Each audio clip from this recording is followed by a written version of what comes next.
going to say. Here we go. Thank you. Thank you for the reminder. Sure. Happy Rini- St. Patrick's Day. Rini what?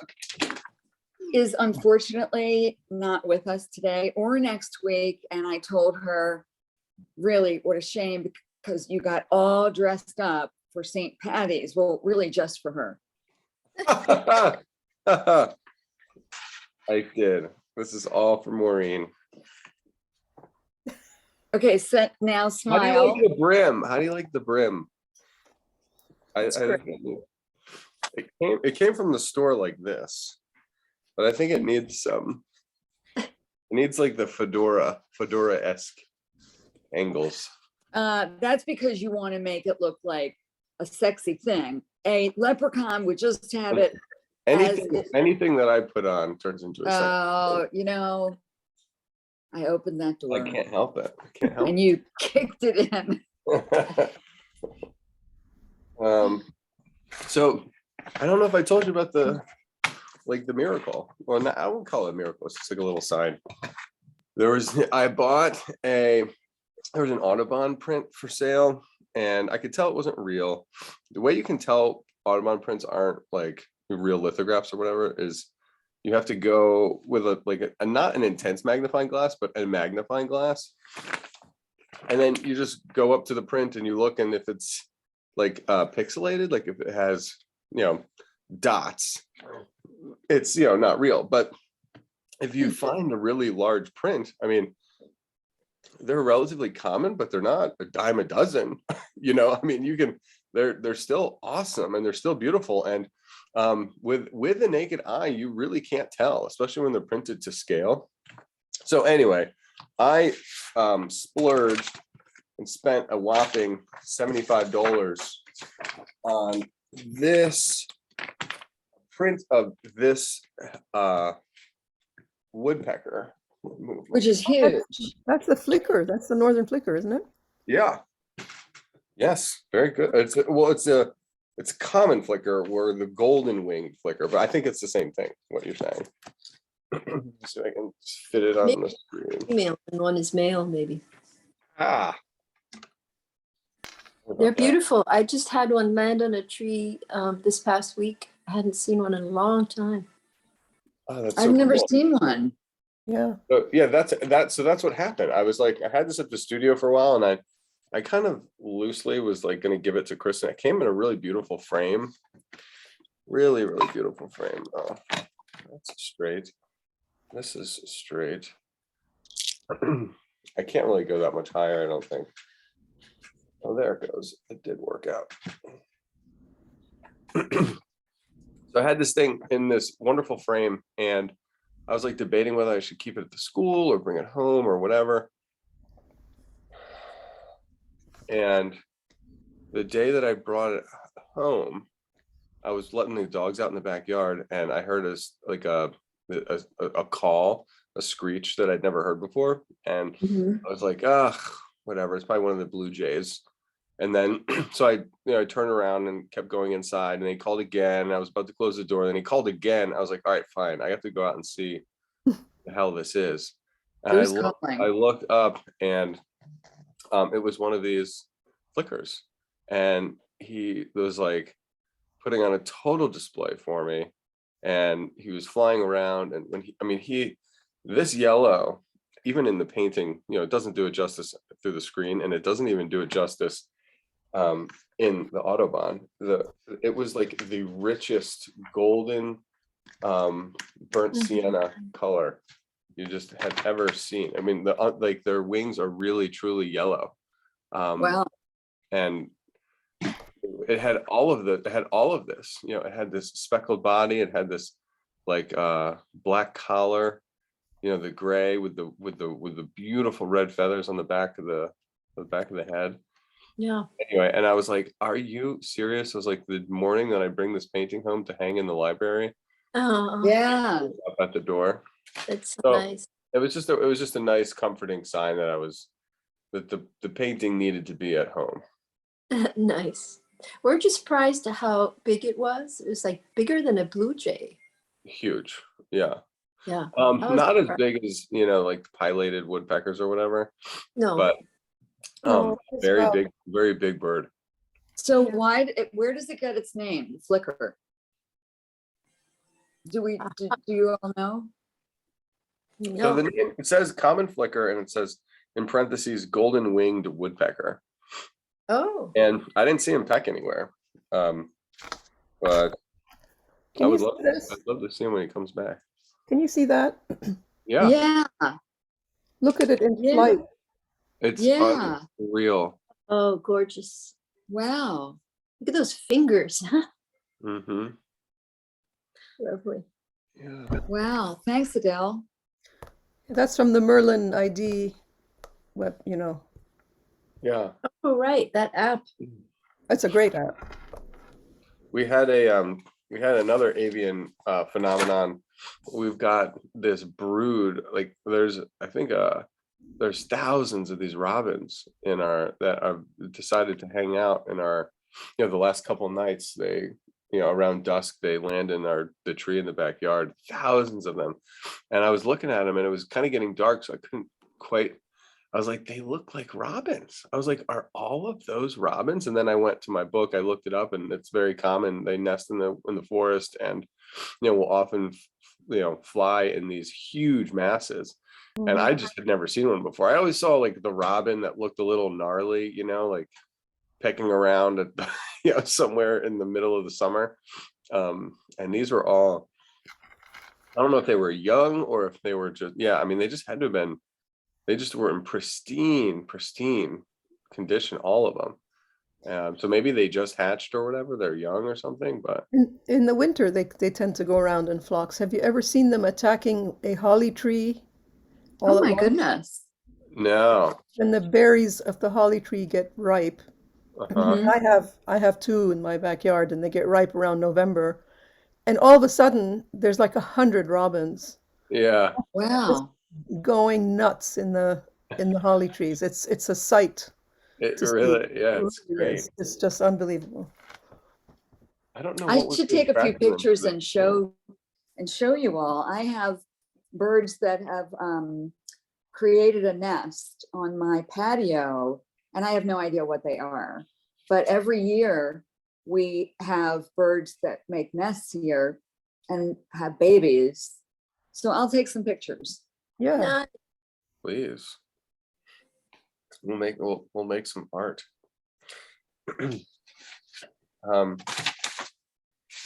So I did a little thing when I was talking to my kids yesterday. Let's see if I can find it.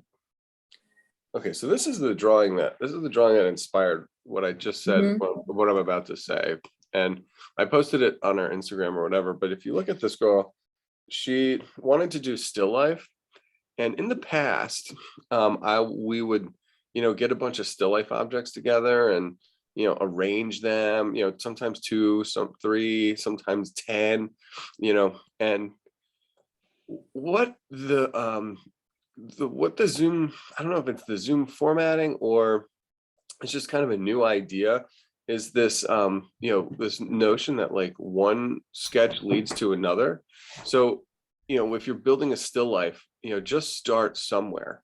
And I know artists have designed this way, and I don't think I've ever read of anybody expressly calling it a strategy. But she did the standing figure first, and then she added a candle, and then then we added a second candle. And you kind of just keep placing things where you think they look best, kind of organically. And on a much more casual and like playful note, we did this St. Patrick's Day themed sketch with my homeschool group. Let me see there it goes. Yeah, much Well, better. it's very casual, and but what the way that it started So much was fun. with this rectangle. So the lesson began with just some shamrocks. We did some, different species of shamrocks that had different types of petals. Some were more oval, others were more heart-shaped, others were the combination. Anyway, you can actually see in the screen, because of how my Zoom class goes, I was working within this rectangle, almost like how we're going to do the bird. The bird's on one side, and then I sketch on the other. Then we moved over, and we, talked about coins, and some generic ways of drawing ellipses, and then how do you make these small little discs appear to be coins. And so we did a couple different angles, and then we started stacking them. These were in front, and then we went behind. Then we moved into the rainbow portion. So you can almost tell that even though it's like one large zone, composition, and they all do kind of work together nicely, this was done almost in isolation and then integrated with this next section, which was related but different. And then the same thing with the rainbow, and then with the high cross up here. And so the rectangles really they didn't know that the next one was going to exist. And in the mind of the designer and us as the artists, we didn't know where it was going. So there was one shamrock that led to a second shamrock, and then we placed the third shamrock relative to those two, then became the fourth, and then we got that little cluster. But you had to just make these little micro decisions. And then, a whole, basically a whole day of very small relative positioning, in the end of the day, you get a really nice, composition that, may not have been able to been planned. It is nice to kind of go through, having a knowing where you're going, like start and then finish. But how are you supposed to know, the scale of these coins compared to the scale of the shamrocks compared to the high cross, like, without actually, this is the sketch. And then if I were to take this into a painting, I would then be able to like modify it even further, like maybe make the high cross a little bit bigger, maybe make a second one, whatever. You just keep improving on it. But walking down a road, where you don't know where it leads, can be very exciting if you let it. Anyway, so we have, the references that I wonder with Autobahn. I mean, I'm just going to lift this back up. This was the one that's in my basement. This is the one we're working from. But, I wonder how much of these, these designs really get, forethought, get completely resolved. Or, does he start with just doing one bird? And then he's like, okay, well, I've got this one now. Then I can see that there's an interaction, or maybe just this relationship between these two birds. And then I need this bird to be at this angle, but my tree branch is here. How am I going to get it? So he actually breaks the tree branch in order to, have a cross vector between what the bird is holding on to and the angle of the torso. I don't know. I've studied Audubon for a while, and I have studied compositions for a while, and I have to tell you that I've usually attempted to think through basically all of the major decisions in a thumbnail sketch, and I don't know. I think that being open to the surprises of where things might be positioned as you go on in the design, is I think it's really important to consider. Anyway, and so that just came to my forethought, this week, especially I think it was able to happen because I was doing such a casual, fun St. Patrick's Day themed, design, because it wasn't, super serious, and it wasn't super, the accuracy and the anatomy, wasn't turned up really high. So I was able to just kind of let the piece develop, as it's supposed to. Yeah, so that window kind of got opened. And I think with the pieces today, and let me come back in, we can kind of look at where we're going here. It's nice that Audubon has done his design, but This is probably the largest of the pictures. So this guy might be the main event, you know, and we have basically we have two females. This is the female with the, you know, with this red, you know, the red cap. And she's also shown here, so you get to see the wings and you get to see what they, you know, what they look like when they're wet. She looks like she has this like bowling pin body. Oh, she really does. Yeah. Yes. Yeah. Mhm. And then this one is super handsome. I love the reflections of the water, the movement of the water. Yeah. Beautiful. Yeah, and the profile view is always really nice. His head, you know, those feathers on his cap are kind of laid down a little bit. Where and this is also a nice little artist rendition on the back page. I have as a kid, I don't know who, if it says who did them. It's printed in the US, but I don't know if it's National Geographic. But I had this, you know, just these animal profiles that I had as a kid, and I just unearthed a couple of them. So it's like full of all kinds of good information. And they do all animals, not just birds. Isn't that that reads on my screen as a forest green? Is Yeah. that a green or a black? On the bird's head? Yeah. Yes. I know. The color is just amazing. If it's the green I'm thinking it is. I know. Like On second thought, I mean, I'm looking at it in person, and it is a, you know, like a mallard duck, not quite as Mhm. green, but, you know, a little bit Mhm. deeper. Yeah, it's there. Let's go see what Audubon had to say about it. My gosh, did I lose that page?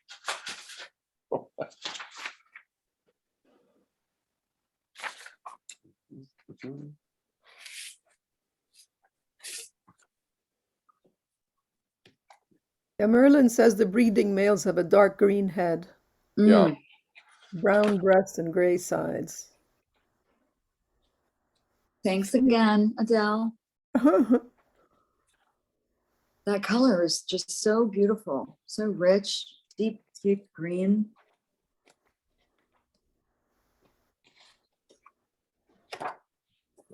Oh, listen to this. They're named flickers for the brilliant yellow or red undersides of their wings and tails that cause the birds to resemble flickering flames when they fly. Oh, Nice. That is very nice. Thank you. very nice.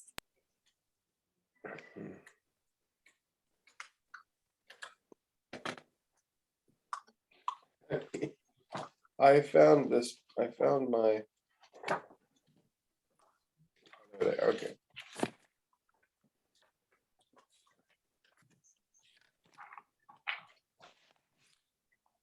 Yeah, at least as far as this book goes, we're not really picking up I'm not picking up that the intensity of that green in the same way that it was shown Right. up in the photo.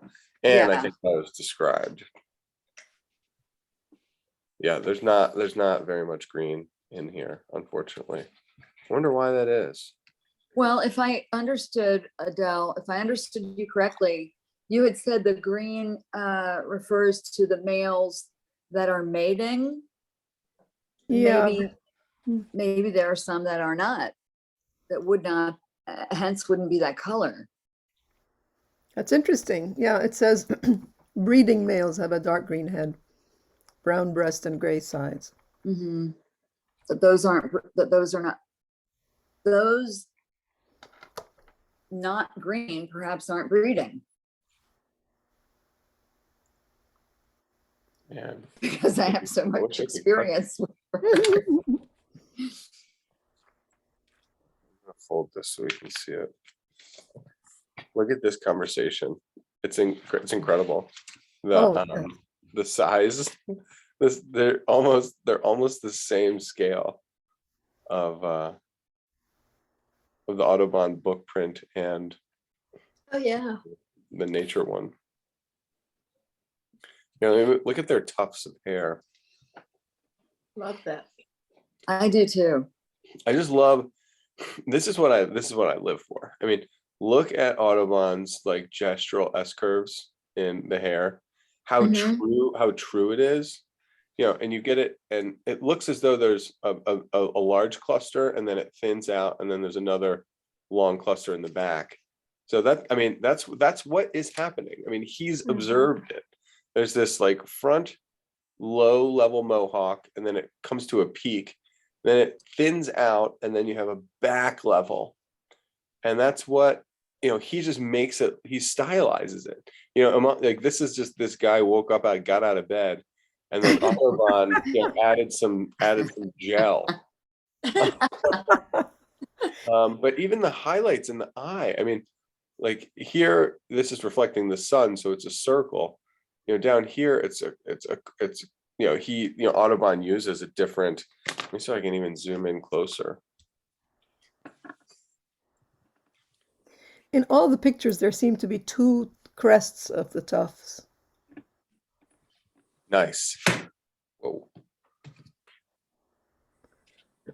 Yeah, maybe that highlights edited a little bit. You know, not edited, but cropped. But he may have wanted a triangle or a rectangle, you know, instead. Yeah, and they did help to show the angle. I mean, that brow ridge is definitely cutting across. Now, And the bill that you had shown a brief pic of was so interesting. It was a pic of the bill open. And I think that it was calling it a sawbill. But the teeth on that were really remarkable. this guy, Ooh, Yes. Yeah. they look like Wow. crocodiles. gripping. And Audubon gets this, and I don't know if it's more visible on the females, but if you come up to see this close up on her head, Oh, yeah. he gives it to us. Yeah. Definitely using a triangle for the highlight in the eye here. I mean, just yeah, awesome. Now, I don't know if this is real, but I think some birds, their nostrils go straight through to the other side. So we Wow. might be looking directly through that nostril hole, Oh my. through the bill, one into the other. I wonder if that has any aerodynamic properties. Yeah, I wonder that too. So let's see what she's got. This is what this artist has done. Yeah, I love the profile of her hair right there. So do I. And then, you know, this is like a little bit, a little bit pushed back. The main difference I've been able to tell just through my very, very casual observing, there's the color of her head, and then it goes down the neck substantially before, you know, the colors change to this kind of gray. And then if you look at how Audubon did it, you know, it's just the head, you know, and the brown doesn't trail down the neck. I just think it's an interesting difference. Like in, you know, the orange would go to almost to here, it looks like, compared to the other demo piece. There to there. Who knows? This is what they look like in flight. And to me, that resembles, you know, a mallard duck a great deal. Yeah. You know, and I feel like if I were to look at that, you know, taking off, I you know, you could kind of tell it's not exactly like a mallard, but it feels like it's the same family. And I don't even know if these are even ducks. I mean, Yeah, they are. yeah, it's definitely a duck now that I'm looking at it. but those feathers on the top are so exciting that it almost doesn't look like a duck. Can you see this? No. Yes. It's Oh. What is that one? Wow. the same one, and it's kind of in the water at a very odd angle. Yeah, as if it just landed. Yeah. Oh, I see him now. Sorry. Yeah, if you could text that to me, that would be great. I'm not sure I can. It's from the Merlin ID. I don't think I can You extract can't it. You can take a Take a photo. screenshot. It's okay. You maybe at some point send me the link to the That's a really great app, by the way. And they yeah, I Yeah. know. What is it called? What is it? The Maryland Bird ID or something? Merlin, like Merlin. Merlin, like the wizard. Merlin Bird ID. Yeah, it's from Cornell. Merlin Bird ID. Yeah. Thank you. This year you can they added something new. You can actually record a bird that you hear and it'll identify it for you. Wow. Oh my goodness. And it works. I've tried it. That's Fantastic. incredible. Yeah. Are these Jack in the Pulper? Yeah, Jack in the Pulpit. Jack in the Pulpit, yeah. So these Or are they're pitcher plants, or they may be pitcher plants. yeah, they're in the water. They're growing in the water. They're pitcher plants. Carnivorous plants. Trevor, what is that you're holding up? This is the plant that Audubon put with them, and he was sort of a botanist too, but everybody's obsessed with the birds. That it's not often. Maybe they. I just see I see your head and hat, and then a piece of paper with 3 lines on it, 3 black lines. Should I be seeing more? No. Oh, okay. There is the screen share though. Did I take the screen share off? No, it's there. Okay. What do you think? Okay. Yeah, I think they just give you the name of the bird. They don't give you the name of the plants. What is the name of the plant again, Adele? I think this is a pitcher plant, which is a carnivorous plant. It catches bugs. Yeah. One.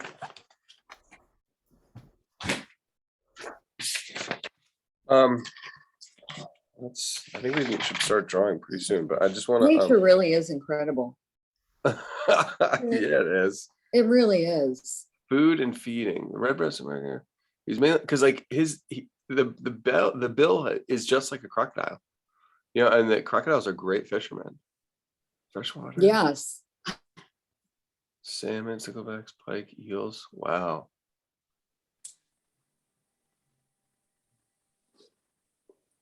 I was thinking a lot of insects too. That might be why he had those little crabs and shrimps.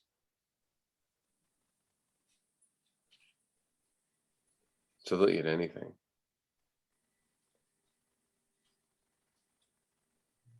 So interesting. And the roots of underwater plants. Oh wow. Yeah, that's very interesting. Yeah, I wonder also if the like the feathers of the flamingo get pink because of the Shrimp. right. Yeah. I wonder if that affects whatever they're eating in the particular time affects the greenness of the feathers, or just the color of the feathers in general.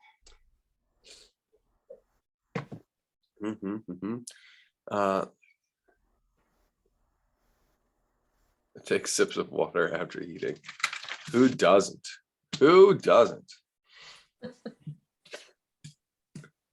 I love this one. I think one of the things that in the Audubon you don't necessarily get, and how are you supposed to?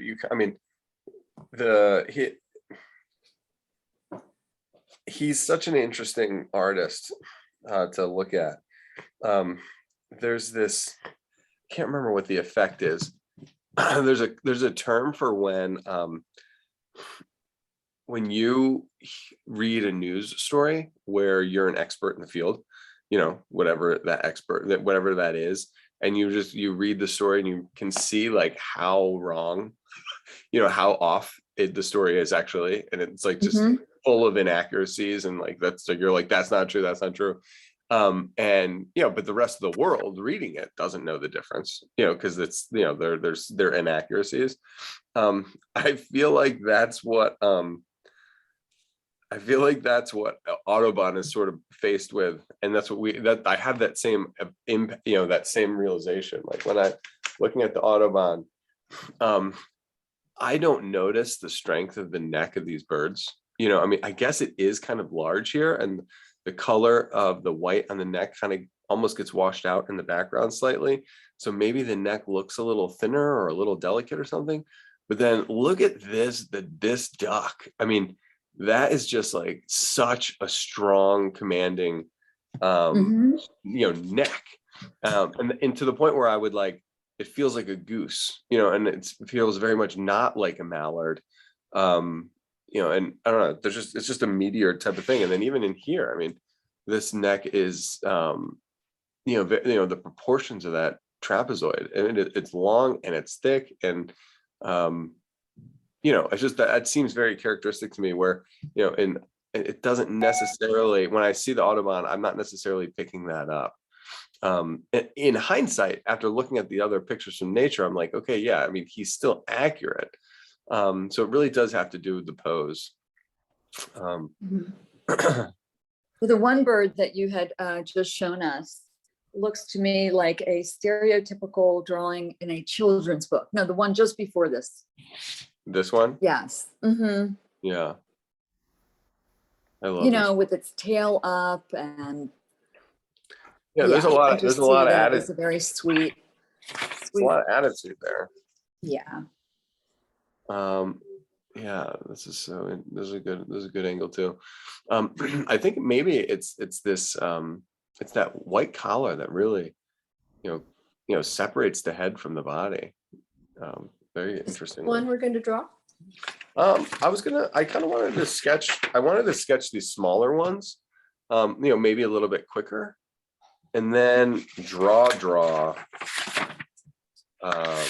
you know, this one, because I think it's got the nicest value, it's got the nicest texture, it's got really solid, you know, it is what it is. I mean, we have, you know, the head is in profile, which is a great angle. The chest is in 3/4, so we get, you know, we don't get the decorations on the wings quite as much, but we do get the transition from, you know, the neck into both wings and then into the boat of the belly. You know, you can really follow the center line, you know, the bilateral symmetry that happens with those feathers, which is really kind of cute. And I think actually, believe it or not, his little pigeon toes, we actually get a good amount of detail in the feet, where, you know, we wouldn't really be able to have them, you know, if he wasn't standing on ground. So I don't know. I think that, and then we can also stylize his little mohawk there. But I think we should draw this. I think we should draw this lady too. You know, maybe this lady is like a little bit of a warm up. Sure. Is that okay? Great. All right. Yeah, I mean, I'm ready too. Like I said, we'll see where it leads.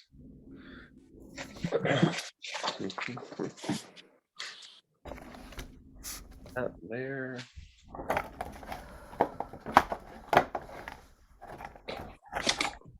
I'm not freaking out.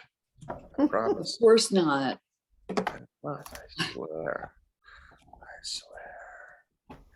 Oh my gosh, this is almost crooked on the photo itself is a little bit crooked. Interesting. Okay, cool. I'm gonna zoom out ever so slightly.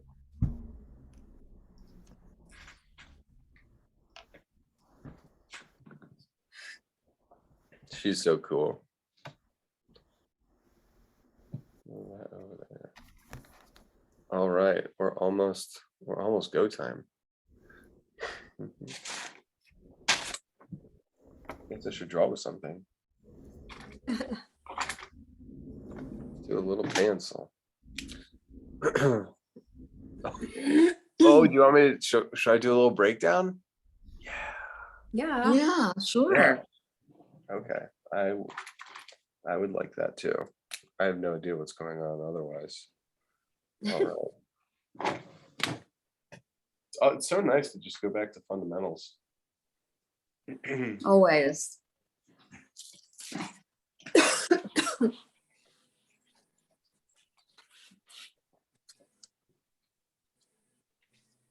Right. My scissors. Wendy.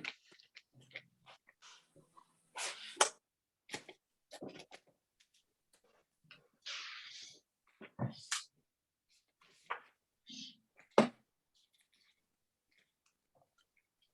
feel like I've had some good artistic news, but I can't remember. I finished my Preakness piece, but I wasn't able to submit it. That's kind of fun. And then I painted a chrysalis. That was pretty fun. Yeah. I saw some of those chrysalises on Instagram. They're very nice. Yeah, thanks. Everybody did really good. Everyone has done really well with it. Didn't I have a pen last week that worked really nicely? You did, and you have it. It's just over your left shoulder. I It's don't where know. I wonder if I'm everything gonna have to use a different color. That Sharpie's not gonna work. is. That even acceptable? And that's what I'm asking. Hmm. Or I might have to do a big bold. We'll do a big bold one.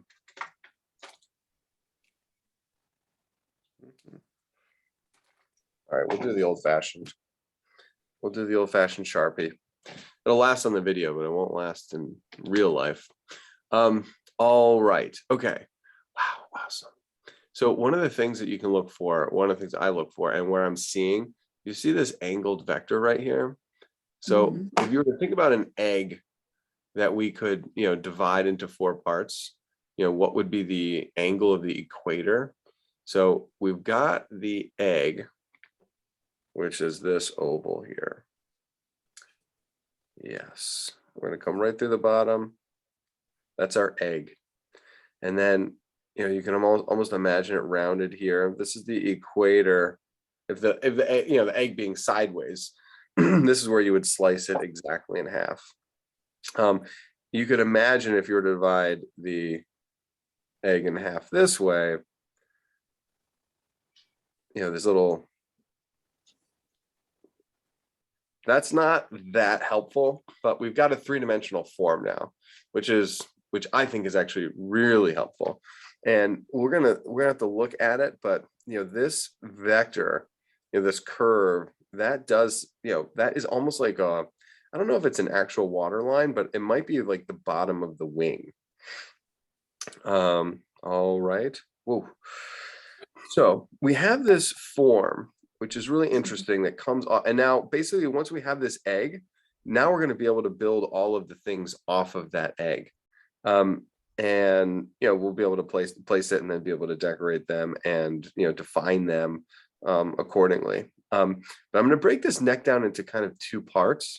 And the part that I look for first is how it exits the egg or attaches to the egg, both at the top and the bottom. So this is like, as we're starting, and once we've sketched our egg, that's going to kind of determine the size of the presence of the bird, on whatever surface you're going to be drawing on. And then if you look at how far down the bottom of the neck goes, and then where it exits out of the top, it is a huge area. So the egg is going to go in, the neck rather is an S curve. So I'm going to break the neck down into the 2 parts of the S. So this is one arch, and this is basically the gray part. And then I'm going to do the second part of the S, which is the brown part. So it swells, convex swells this way, then concave. And it's going to go concave this way, and then it's going to swell convex that way, which is perfect. Now the you've got some interesting things going on with the head, and normally if it was just like the kids class, I'd be like, okay, let's just do an oval for the head. But here I'm not going to do that. I'm going to choose instead a trapezoid that gives us a really big, the front plane is basically where the front plane of our trapezoid is where the beak is going to exit the head. So that's this front plane. Then we're going to get the top plane of the head. We're going to get the under plane of the head. And then we're going to get the side plane. So I may have, kind of, what's the word? Tricked you a little bit. The bottom plane, of the head, this basically from the beak to where the neck begins, that angled plane is the bottom part of the trapezoid. Then the side plane of the trapezoid is the most broad side. That's what we actually are seeing. And I curved the top plane. So I probably shouldn't have. I probably should have just kept it straight, but it does, the top part of that trapezoid does curve a little bit. It could be, one plane that goes forwards and then the other part that goes backwards, or I just made that one kind of arching dome. The main point of this is that there's a broad side plane, which can be divided into half, and the feathers do it. The eye rests just above that center line. The bottom half of the trapezoid, both side plane and under plane, is all brown. Now it's going to be two-toned because one of the same orange feathers are in shadow where the other ones are catching the light. And then the last shape that we need to find is the beak, is the triangle of the beak. And we're gonna have to dig in on that, find out what part is bigger. I assume the upper part of the beak is bigger than the lower part of the beak. That happens most of the time. Okay, so that's not bad. I didn't mean to go too involved. Like I said, we've got, we started with a 3D object because we are so badass as a group. So we got to attach the tail, and I'm going to break the tail down into two parts. And I know the tendency or the main desire, I think, would be to make it an oval. Because there is, and I'll just draw it right here, because there is this beautiful oval shape, but that's not what I'm going to use. And then the two-dimensionally it would be an oval, and then you'd have this kind of triangle attached to it. That's the obvious two-dimensional play. Whoa, that's a bummer. But we're going to make the three-dimensional play, and I think it's going to pay off when we're applying feathers later. So I'm going to start off with a box. So we're going to do the side plane of the box of the tail. Good. Come. Then we're going to do the under plane of this box. Maybe it's trapezoidal. Who knows? And then we're going to get a prism for the top. So we have this prism. So that's going to be the three-dimensional play. And I think what happens is that this underplane, we're going to be able to see that there is a middle of that bottom plane, and that's going to lead into the middle, believe it or not, of the egg shape. These feathers that are on the side are of a very different nature. The white tail tip of the bottom of the prism is going to be highlighted. There's going to be a side plane, and there's going to be a top of the tail feathers, which are mostly dark. So it's going to be under plane, side plane, top plane. And what we're going to see in the top are basically these feathers, these larger, darker feathers up here that have just, done this swoop, down the middle of the back and then hitting the bottom and swooping up that way. She's great. Unbelievable. Okay. We need the, let's see, it goes from there, how does the leg go? So it'll be thigh bone, hip to knee. Is that right? No, this is the ankle right here.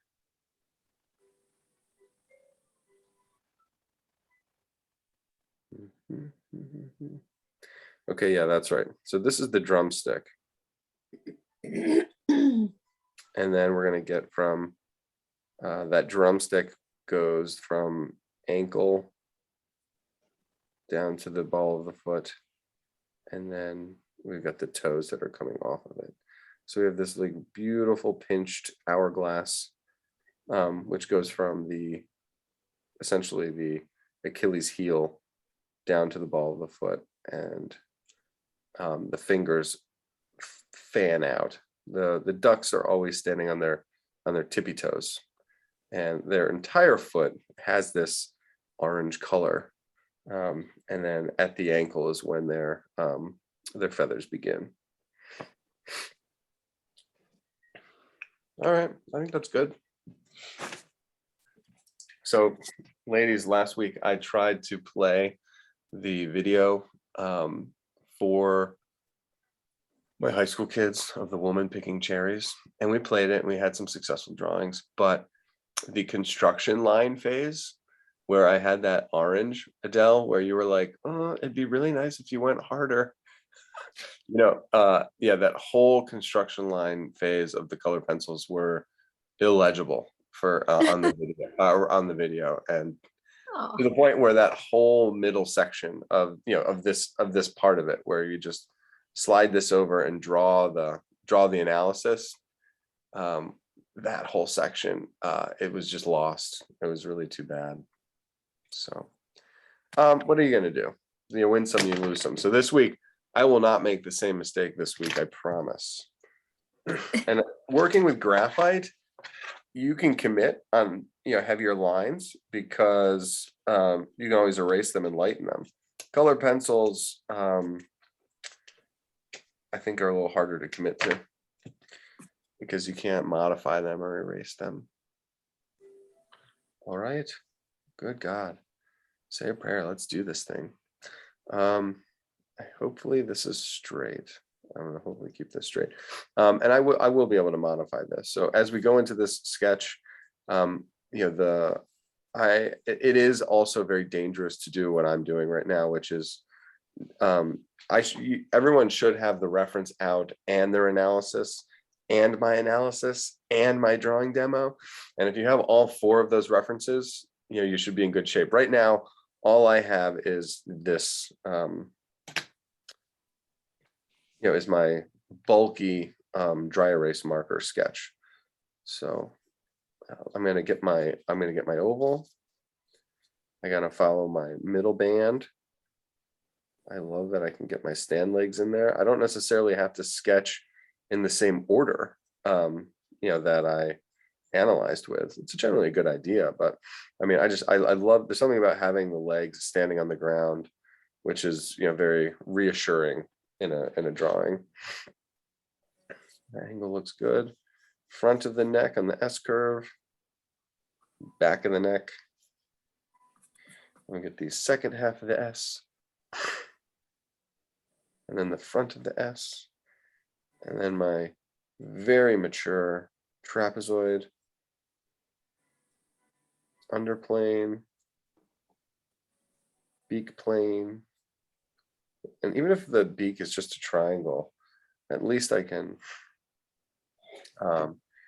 get the angle right. There's the middle of the face, set the eye in there. So hopefully I've got most of the big building blocks that I can then go start refining. I've got the cube that comes out of the bottom, and then the tail that kicks up in this beautiful prism. I mean, that looks like it looks like what's her name? Beatrix Potter. It's like Mother Goose. I can put a little scarf around her neck. Yeah. Yeah, there's so much. Yeah, we can do whatever we want now. But that's it. I mean, that's all I have. I mean, that's all the construction lines offer. It's not very much before, one has to get into the go back to nature, and we're just back to like full-blown nature again. But it is a very useful decode. I will admit that. Sorry, people, I just have to cut my sketch.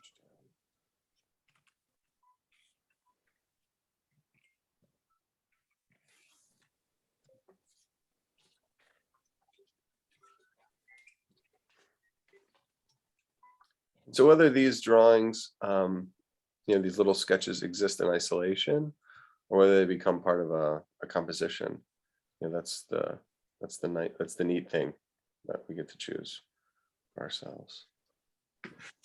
In my mind, I was going to make it a composition, so for whatever that's worth. And per usual, I'm always sketching a little bit larger. Oh, wow. All right.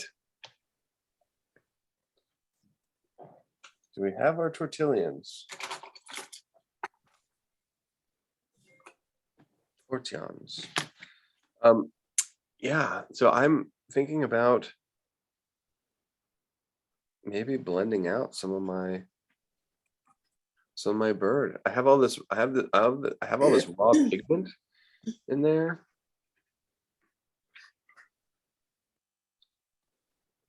Yes, that's a big correction.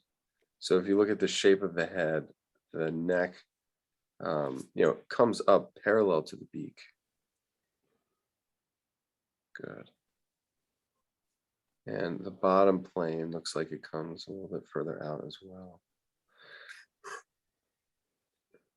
And there's a wonderful cast shadow underneath this neck, but what it does is that what we can't help it, but we always look to the light mass, and we can kind of edit out things that happen in the shadow mass. So in a way, I was seeing this neck is a lot thinner than it was because this cast shadow under the neck almost cropped out a good section of it. So that's a good catch. Sort of the shadow of the under part of the head, and then we have a cast shadow from that head and neck going onto the neck. So great. It's also interesting too, where we're going to have to determine the shading on objects that are darker. For example, the feathers on the top of the head here are a darker brown. Now, they're not in shadow. So you have dark feathers that are on the top of the head, and then you have light feathers that are in shadow on the bottom of the head. So if you look, the feathers at the transition from the chin into the neck are almost the same color and certainly the same value as the feathers that are on the top of the head, but they're if you were to pluck them out and set them next to each other, they'd be very distinctively different colored feathers. And that's always an issue in painting, is you have dark objects that are dark, whether they're in the light, that require a different color and a different value when that color goes in the shadows, versus lighter objects and what those light objects look like when they're in deep shadow. Excuse me. Mm-hmm.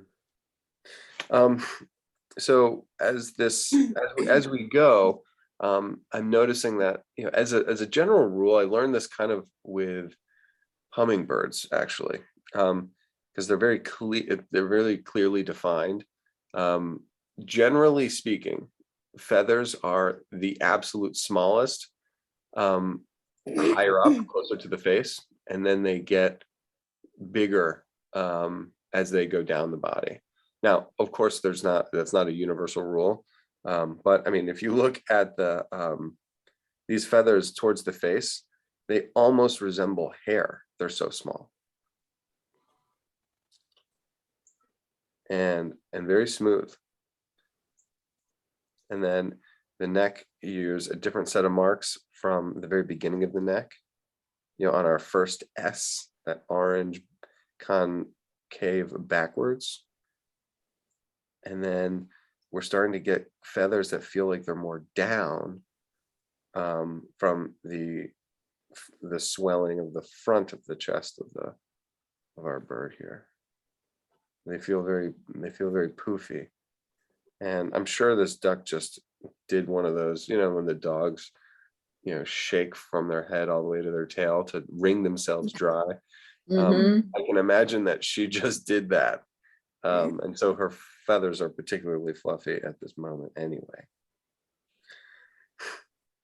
All right. So we have a huge distinction now as this neck transitions into the shoulder. It's a distinction in the mass, you know, our 3D form. You know, we've come upon our egg, and these feathers change direction drastically. So you can actually see from, you know, from the neck to, you know, the wing, this like the top third of our egg shape, you know, the layering of these feathers. They're almost like scales on a fish in terms of how they layer. And I'm doing my best, you know, from this one angle, we don't necessarily know the nature of each feather. So we're really generalizing, and that is like a-okay, and that's actually our job to do that. We got to work with what we've got, but I do have to say I love these feathers on the front of the neck here. They feel so soft to me. Now we want to be careful when you come down the front of the egg. The egg looks like it's a little bit narrow because the value and the reflection and the color of the front of the bottom of the egg, you know, is exactly the same as the water. So it almost feels like there's an S curving up here, and there's really not. It actually, you know, swells further out and gives us that the bottom of the egg that is almost like an eggshell color. And you can distinguish that by mark making. You know, we can actually introduce water. Yeah, that's really great. There's another kind of really vital ridge or gutter. It feels a lot like a gutter, and probably functions a lot like a gutter too, now that I think about it. It's the spine that is, you know, the right side wing and the left side wing create this little depression, you know, which is the middle of the spine. And so we can actually even draw that line. So this is the egg, you know, the center of the egg along the top, and that comes down, and it seems like it ends abruptly, but it doesn't. It's gonna quickly turn up, and you have this one kind of large tail feather, which is going to be the termination of that spinal cord. But some of the layering of these feathers help almost, it looks like a conveyor belt, you know, telling which direction the track is moving. All right, so there's a wing tip that makes almost like a teardrop shape. And I always look for that teardrop because that seems to be very common amongst the wings when they're folded up. There's this separate teardrop. You can see it on that side too. Not much of it, but the feathers are getting bigger, and we don't have to waste a lot of time. The teardrop seems to have rows of feathers run long ways. And again, those rows will have feathers that are seemingly small and then get larger as they get closer to the bottom. And we're getting into the spirit of these feathers, not necessarily a literal translation.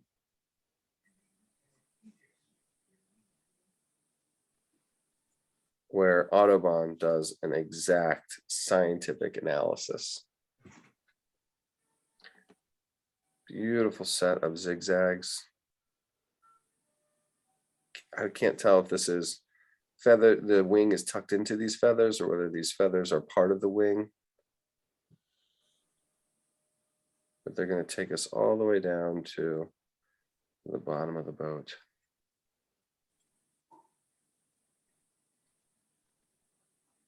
And those are feathers kind of on this top half. And I think we could even do the side of the feathers and the feathers that are on the top half of our tail as well. Because the nature of the feathers that are on the bottom, the caboose here, they seem to be much more, like much flatter and more streamlined. And it's the bottom of the boat. I mean, these guys float.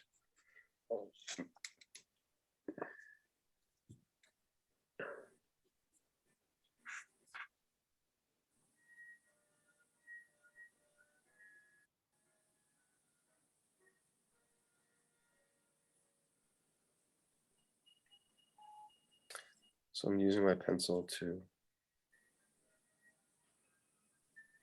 get a sense of these feathers that look like they might be a little bit more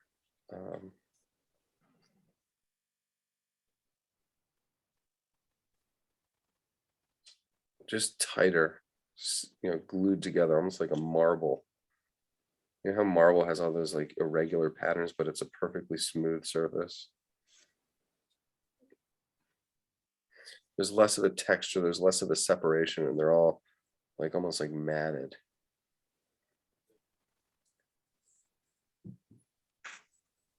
I almost used the word feathery.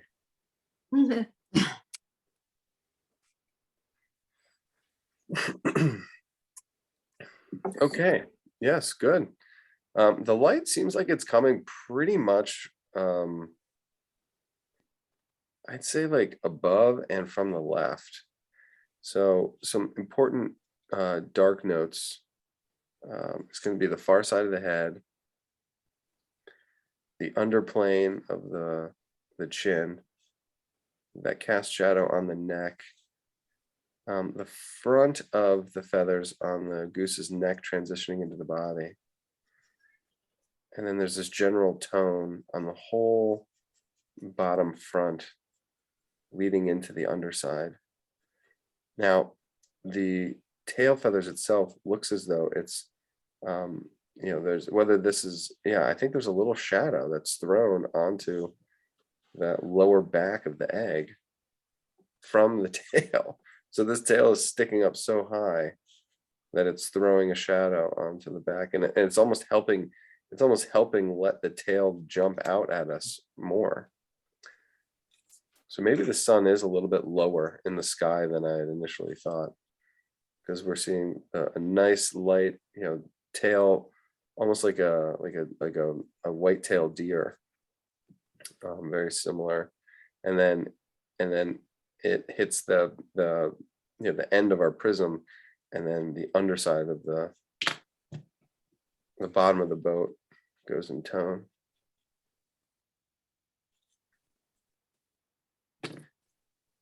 The tail is also throwing a shadow onto where this wingtip ends.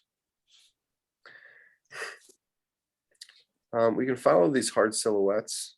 Had we not looked at the other birds, we wouldn't have noticed how pigeon-toed they are, but they're fantastically pigeon-toed. They must be so cute to watch walk. The left leg, you know, is in deep shadow until it's not, about halfway down. The far side leg is entirely in shadow because the bird is casting a shadow. I guess that gives us the angle of the light. Watch this. So this tail comes here. So this vector I just drew is the angle of the light, because the tail gives us that cast shadow. And then from there we can build the shadow on the ground in the water.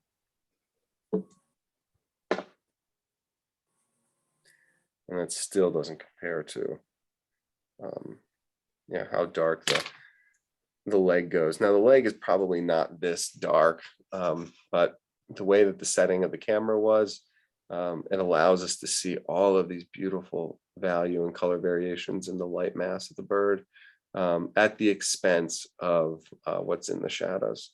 You know, the overexposed lets in more light, underexposed lets in less light. So that it seems counterintuitive, but being underexposed allows us to see more of what's happening in the light mass. Because it's underexposed, we're not seeing as much in the shadows. Had we seen all this beautiful variation in the stand leg of the duck, then all of these feathers would be washed out, and we would never even notice the difference between the water and the belly.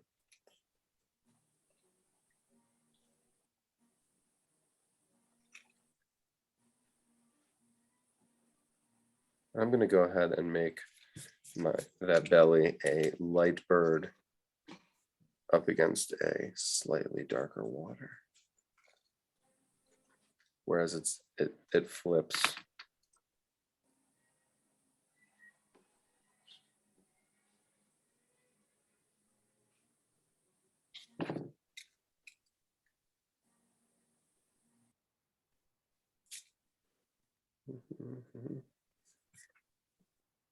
Nice.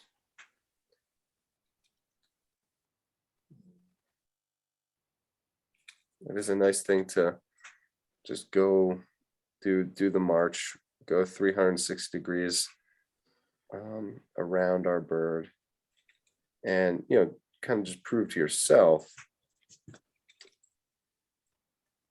It's just a general good habit. Is my bird light against dark or dark against light? The top of the beak is definitely dark against light. And the bottom of the beak might be the same value, but it's orange up against blue.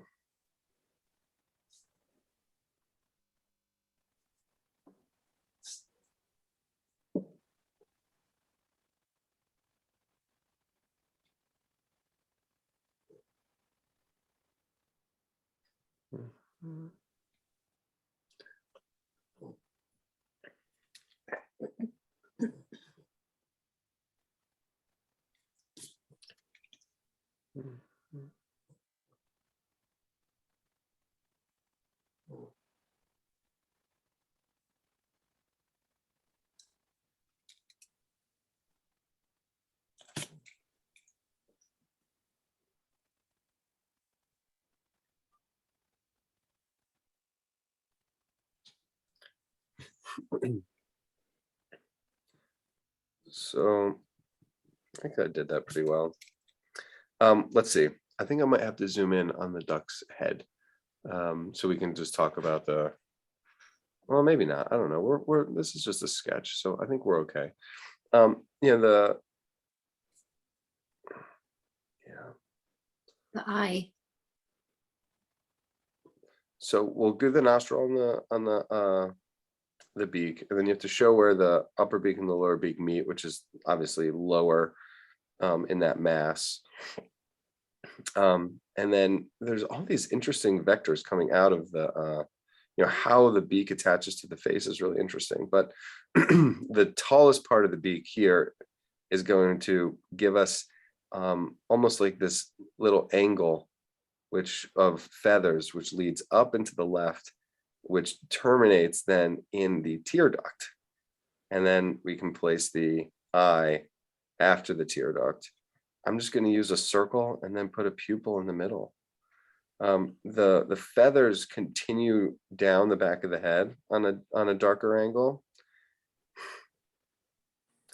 And it's interesting if you break the whole top half of the head into two, then the feathers on the top half of the head are then subdivided as well.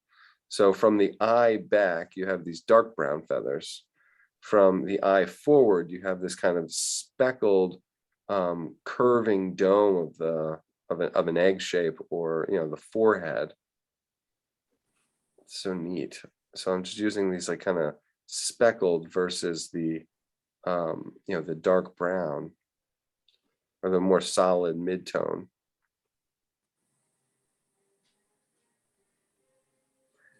And then the whole bottom half of the head is that, you know, soft, warm, unified orange. It's delightfully orange, or you know, like that warm, you know, almost like a, not quite as intense as a pumpkin, but it's just a nice orange, a nice neutral orange, very 70s. I feel like all the rugs at Falling Water are the color of this bird's head. Oh, yeah, that's right. Very warm.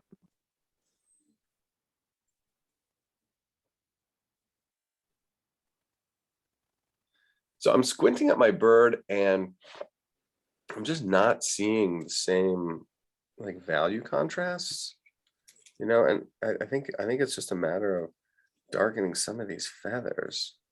And I really do want, I don't mind if the, you know, if some of the areas get lost, you know, lost and found with the,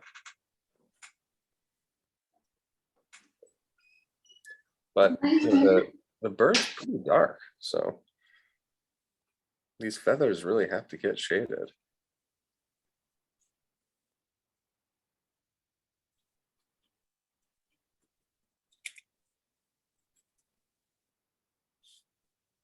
You know, shaded as dark objects in shadow, and then shaded because the object is dark. And as you do it, you should attempt to clarify that. You know, am I darkening a feather because it's a dark feather? And then usually right next to it, you know, it'll be another dark feather that's even darker because it's a dark feather in shadow. And you know, look at the silhouetted back. You know, there's such a beautiful contour line there. Or at least I can use a beautiful contour line. I have to hide that contour line into the grouping of feathers.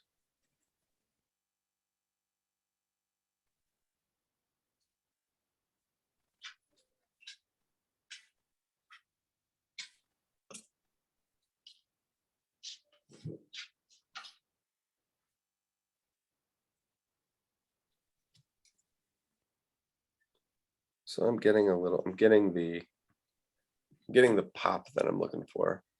But yeah, there's just no replacement for colors. I mean, no matter how accurate the line work, no matter how accurate the values,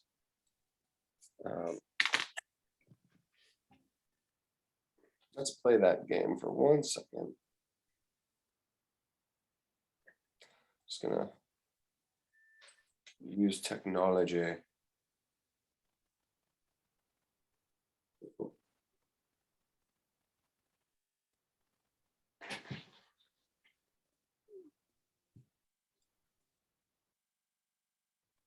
So there's the value. Mind blowing.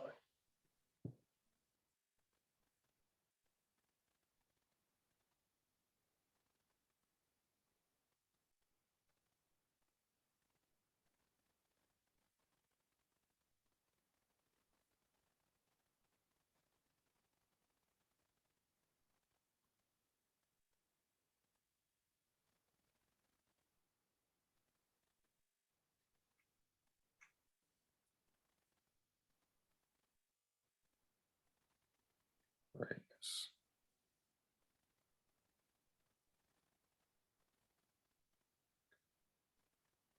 That's a little better.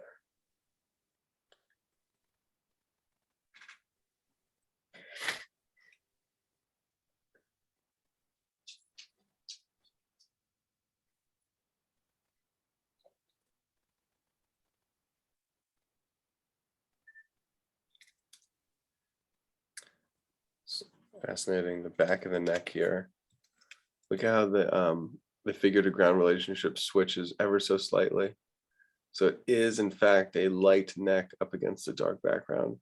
And then it is a dark head up against the light background. Light against dark, dark against light. Yeah, that's very cool. That's very useful.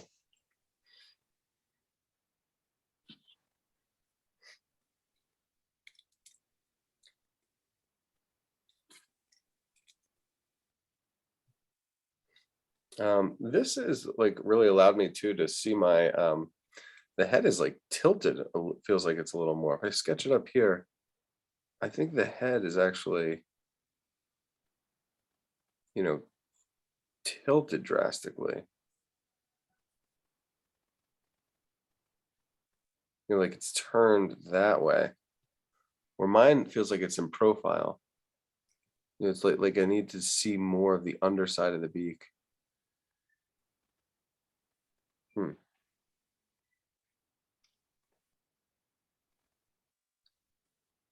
I don't know if I got time for all that.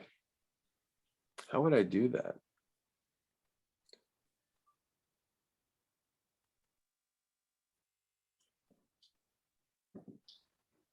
The head is actually quite bumpy.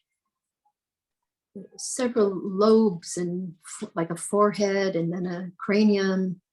It's not a perfect circle. No.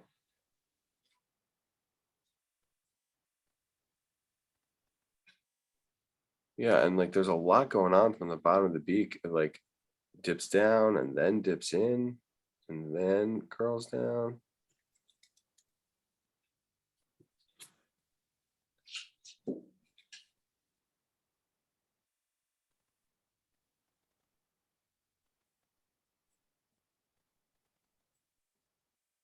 Yeah, what if I should have made the beak more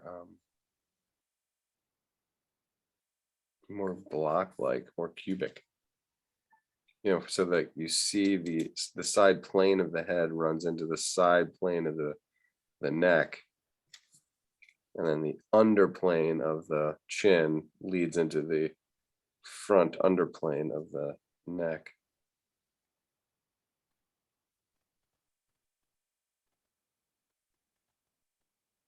I'm really trying to get this head to tilt to the right. And maybe the eye needs to come up higher. That might do the trick, actually.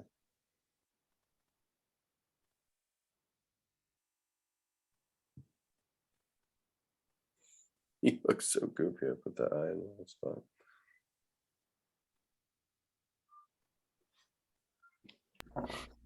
Mine is in profile and it shall remain in profile. Yes. Yeah, I know. I'm not, I mean, I'm making these, I'm like, I'm digging a grave here. I mean, It's as far hard. as the success of the drawing goes, but I mean, that's what this is for. I mean, you know, this area is this whole, yeah, the whole point of this thing is to do this. You know, where your pencil is there, it's like an artichoke. Yes, And the scales of the that like right down the center. totally. Uh, These ones. yeah. So I did really try to attempt to separate and you know, that middle path from the wing on the right, from the wing on the left. Yeah, and maybe the, you know, even like these zones, you know, I'm starting to whenever I start to lose it a little bit, I do fall into, you know, if I were going into the painting, what I need to know. Like I'm not going to detail all of these feathers exactly right now, but if I were to separate my jobs, you know, I really do think about it like, you know, painting sessions. And you know, the whole top of the wing, you know, this wing to this middle gutter to that wing is super important. You know, the neck, you know, this interesting cap area where all these scales get layered here, you know, transitioning, you know, at the very top of that egg. I love that little transition area that, you know, would need its own kind of unique type of painting, you know, and then out of that emerged, you know, what, you know, would continue on to the scales, but a little bit more obvious feathers. Whereas these are all very different here. And then these feathers that are on the side of the egg, imagine this egg's down here, and you know, these rings, these contour lines really matter in terms of how you place these feathers. Like feathers go here, feathers go here, and then feathers go there. You know, it's like this arrow, this arrow, this arrow, and then that arrow. Hopefully that makes sense down there, but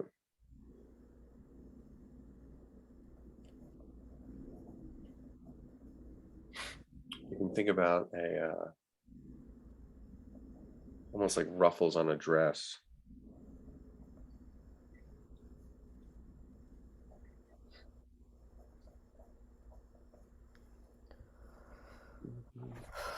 I love the water too. You got a little water and you got a little bit of beach. So you got some little pebbles. Pebble Beach. That would be its own kind of, you know, painted colors. And then those colors would still be used in the water, but very, very different treatment. Great. All right.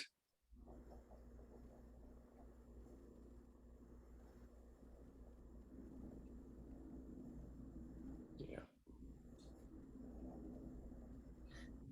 Cool. So we have a little show. Sure. Before we move on to the next one, I'm gonna stop the share. Sorry, Stacy, I didn't give a 2-minute warning. Yeah, we need a little warning. All right, I'll give 2 minutes.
She's so cute.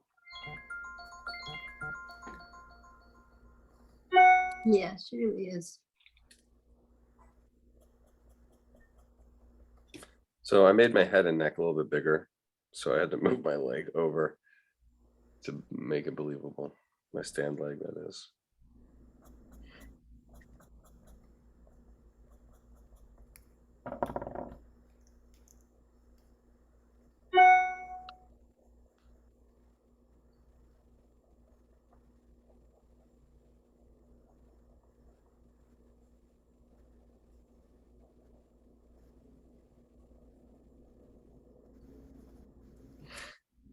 And we got a full moon tonight. That should be exciting. Ah, I hope I survive.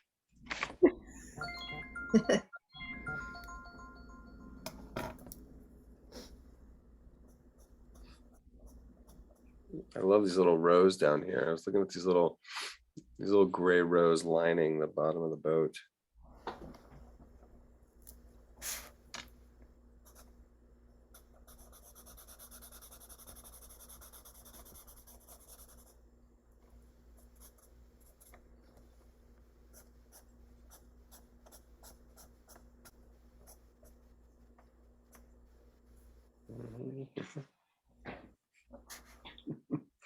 Oh no.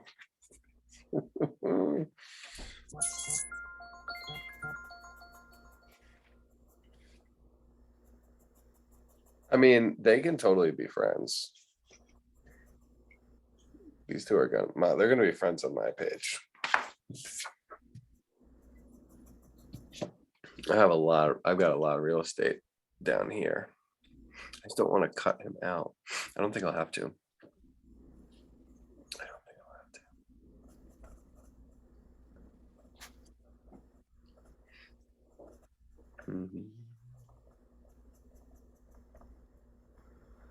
Okay, that stays there. This is good. All right, maybe I'll clean this up. And that might be helpful too. You all, oh yeah, don't do that yet. Sorry. I was going to suggest putting it inside of a rectangle, but you know, if we're going to add a second duck, best not to have a rectangle.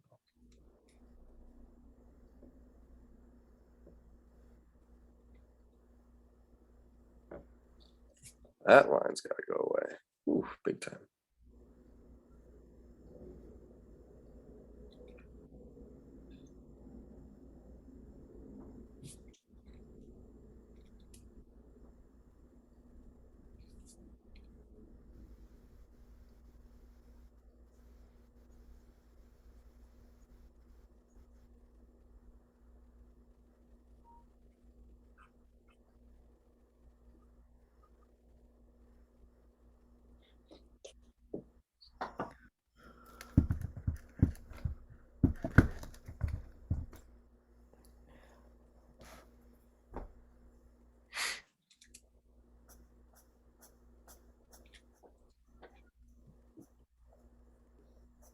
I think the goose is cooked.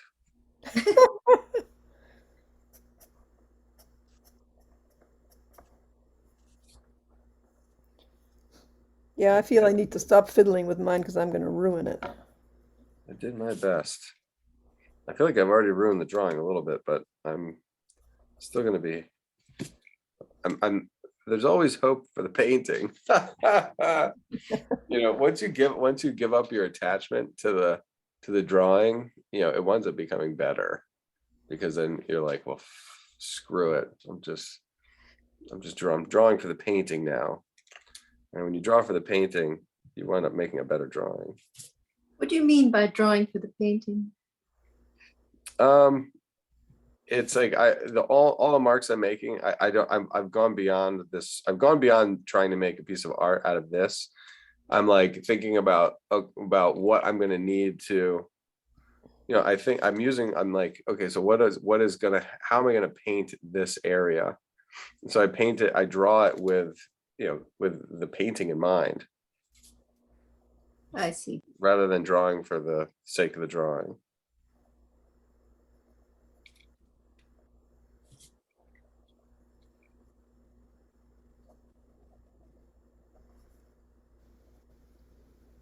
I'm like trying to get myself to a good enough point where a good starting point for the painting. Mm. And if there's something that I want to fix everything that would make me have to repaint something, because that takes so much time and so much effort, and it takes so much time and effort to repaint something. It takes so much time and effort to paint something in general, and if you have to repaint it, it's almost debilitating. You're almost like, well, I'm just not going to finish. I'm not going to be able to finish it because it's, you know, I don't have time. I'll have already moved on. So that's why having a good drawing, I'd rather sacrifice the drawing, you know, so the painting is successful. It's nice to have both. It's really nice to have both. I'd like to have a great drawing and a beautiful painting. But if I had to choose, it's the painting.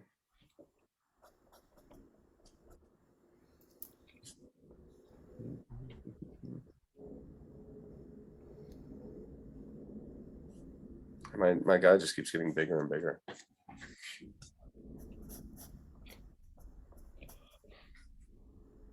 It's okay. I'm getting more familiar. Yeah, that's the other part. Is, you know, drawing at this phase is, I mean, you just got to be able to you got to be able to see it. And if you can't see it, you can't draw it.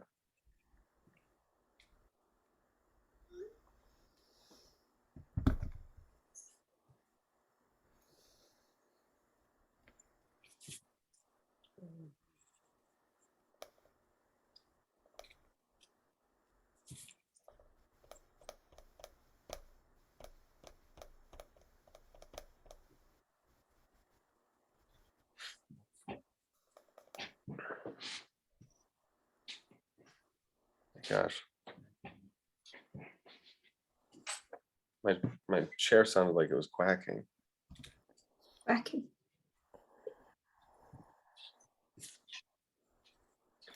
Oh, this will be fun.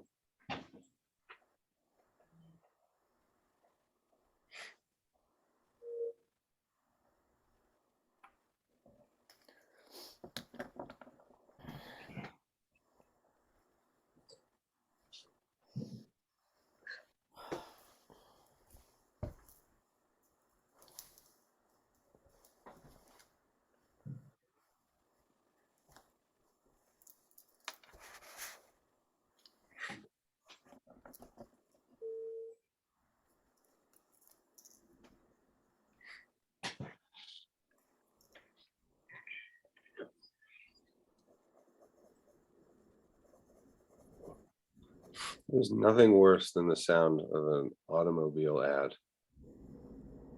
I think that's what hell might be. So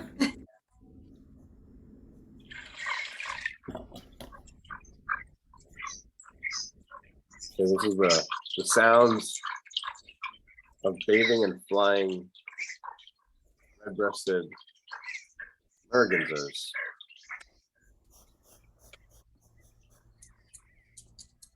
Hear it?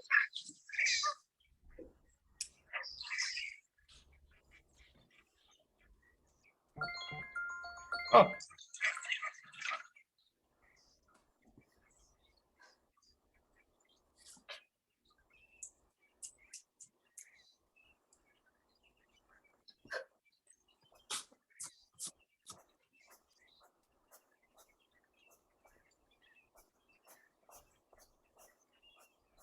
Oh, he just floated on his back. He's floating on his back.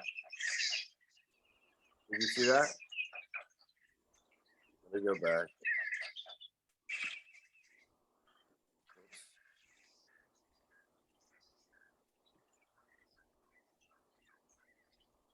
He had his belly up and he was like, look at him style his hair. That's cute.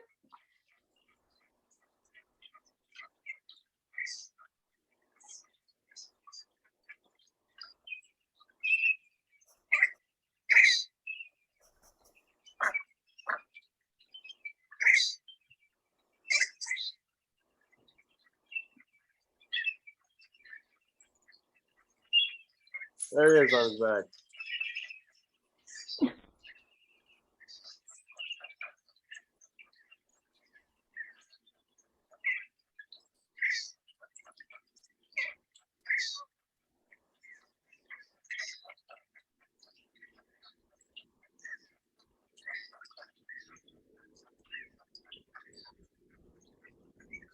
Oh my God, that's so funny.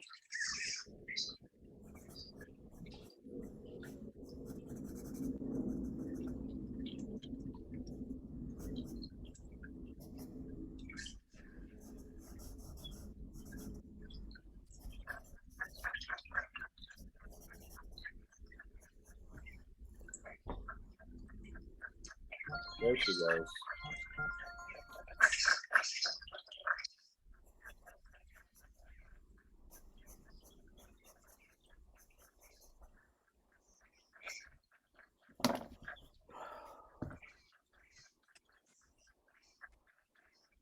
Simultaneous diving.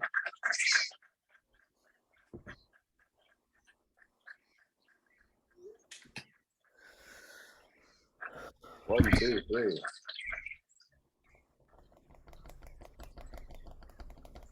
They must look amazing underwater. I wonder if somebody's filmed them swimming underwater. Stacey, remember that underwater diving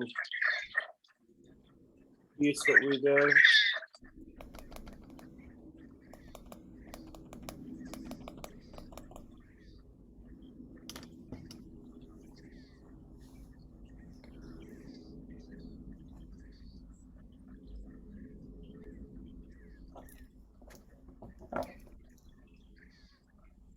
All those little guys.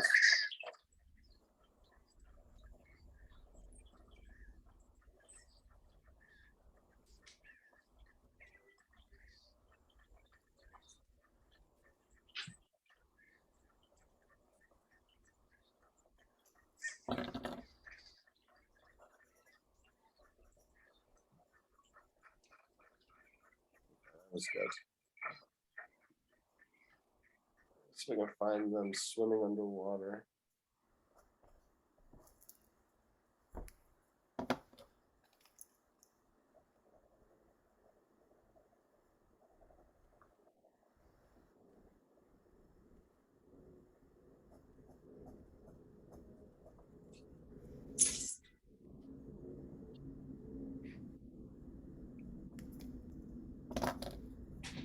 They got it.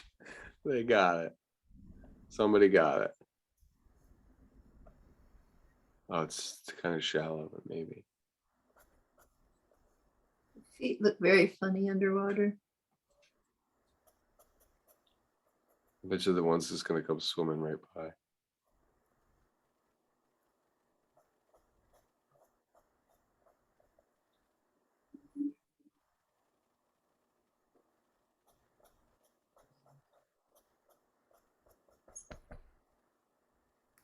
Oh, that was it.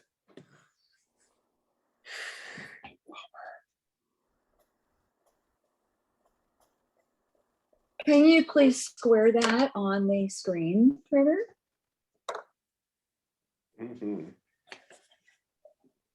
All right, this is in Lake Superior. Maybe they got it here. Can you hear me? Yeah.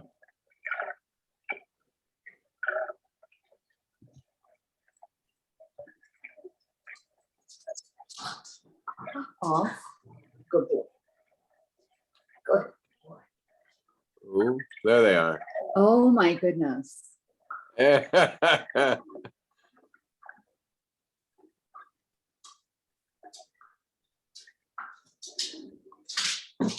all right. I guess that's what you'd expect.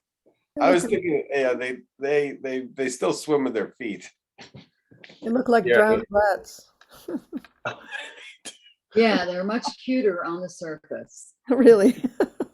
Yeah, that's. I So don't know much why. cuter. I don't know why I envision them having their wings out. You know, like little. Yeah. Which is ridiculous when you think about it.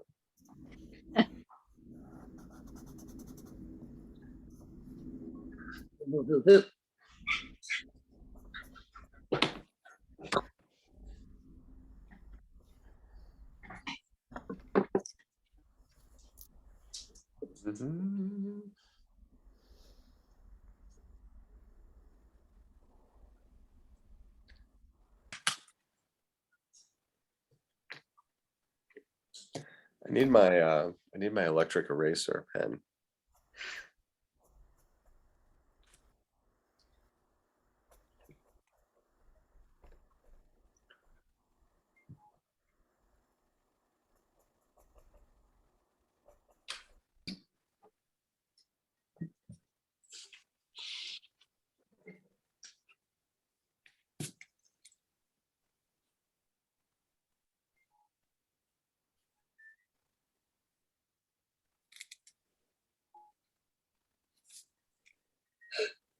Oh my goodness, excuse me.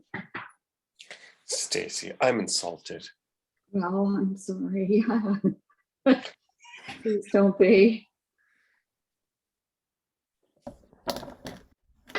Oh man, I'm free the rest of the day. That's amazing. Maybe I'll go to a nice Irish pub with my cool hat. Yeah. Oh, they'll be loving that. They'll be talking, saying, "Oh, Trevor, we must get to know you better." Yes, that's probably what they'd say. Oh, with a hat like that. Oh, mighty.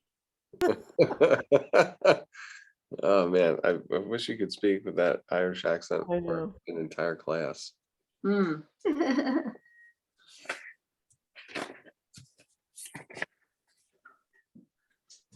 Ba-boom, ba-boom, ba-boom. Trevor, What? I You don't wanted- want I to would play? like You to don't see want what to do we- the other one, do you? No, You no, actually no. play? No. I was asking if I could please see yours more squared on the page. Yeah, thank you. You're welcome. Goodness gracious. Well, I thought I was gonna get the old. I need to go walk tuk tuk. I actually I had Morgan do it. I was away Nuh-uh. for quite a while. And that was That's part great. of my being absent. Because we had a little chat about that. About dog care responsibility, Well, yeah, like Morgan taking care of his dog. right? Yeah, what a novel idea. He said, well, it doesn't matter what he says. So now this Now is a little trouble. I'm running into a little bit of trouble. Not as much as Morgan, but a little bit. Say that again. Oh, So you're in trouble too? I'm running into a little bit of trouble. I said I'm Oh. not in as much trouble as Morgan is, but still a little bit. Yeah, you don't want to be in as much trouble as Morgan. So, but I do want to try to get. Oh man, this is hard. I need to get my bird to match. You know, to feel like it's part of. A bird. Well, let's move it up higher. A little bit higher. You think we have time to do the second bird? I don't know. No, probably not. I But don't I'm think. gonna try. I mean, I'm just gonna experiment and see if I can. And this bird, the second bird, is so much. We have such better detail. Oh my gosh, it looks so much easier to me. I can't even begin to tell you how much easier this feels. Of course, I was It might be completely because you're warmed up. right. I was so interrupted and whatnot with Morgan.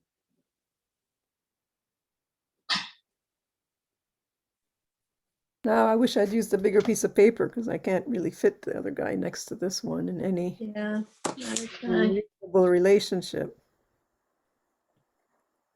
Mine, they don't even know each other exists. Yeah, mine would be back to back, which is not very nice.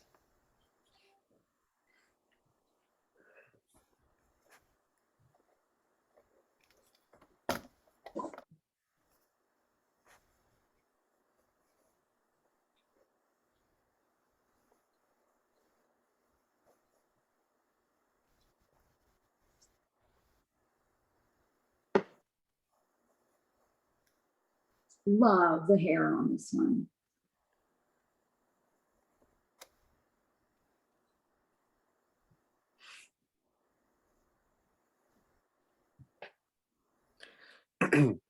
Really, what I'm just trying to do is cover up all my sins with my first bird. By doing all of my. Look at that. This whole head is going to cover up all. Actually, I'm losing the belly. That was the best part. Sad face, sad face. Yeah, I'm doing a really quick sketch and like having so much fun. Like, it could have sounded a little like a bird. I had that sense too. Yeah. Like that's the Stacy bird. Mm.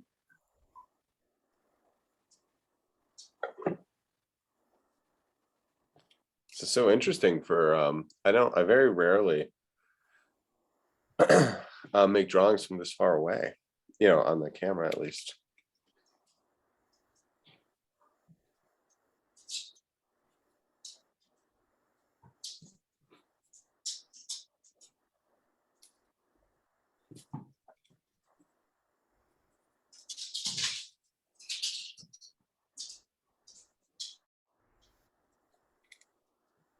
Oh, I got that. Oh, I see it. Yeah. Yeah. Hmm. So cool.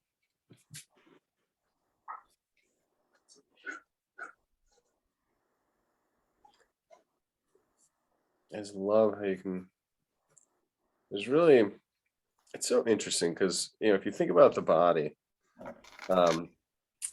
you know, you have two eyes, which is obvious. There's two legs, which is obvious because they're independent of each other. But everything else, that even everything down the middle is still, you still have two of it. I mean, if you think about your tongue, that's the best, probably the best example. And your nose even. I mean, you put your finger in the middle of your nose, there is cartilage on the right side of your nostril and the left side. I mean, you have two noses. They're just, you know, fused in the middle, so they appear to be one object. I mean, two nostrils. It's basically two noses. You essentially have, you know, two esophaguses. They're just fused in the middle. And if you look at this angle here, you can see the very middle of the of whatever this form is. I mean, it's really like kind of the base of the neck. You know, before you get into the breast. I mean, the breast is very low, like incredibly low. Same thing with you know, pectorals in the horses. I mean, they start, you know, basically at the very front of the beast, and then go all the way under the bottom.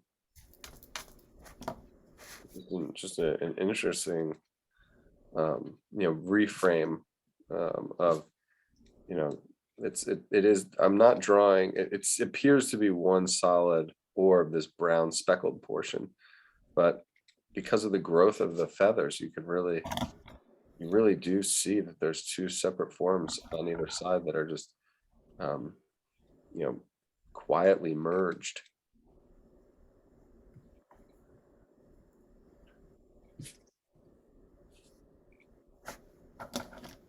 Unbelievable level, like how flat this goes. And how deep is that transition from the, you know, the white collar into the green.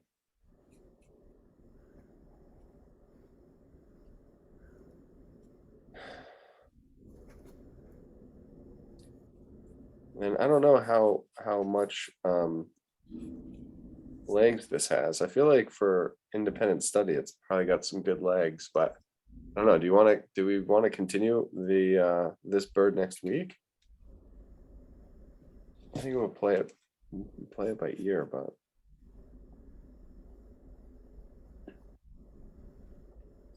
Did we have a show that I missed of everyone's work? no.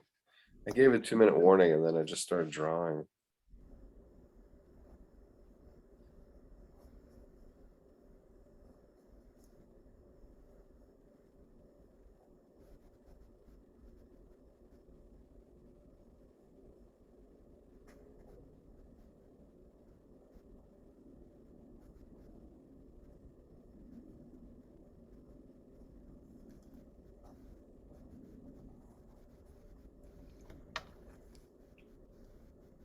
But we will.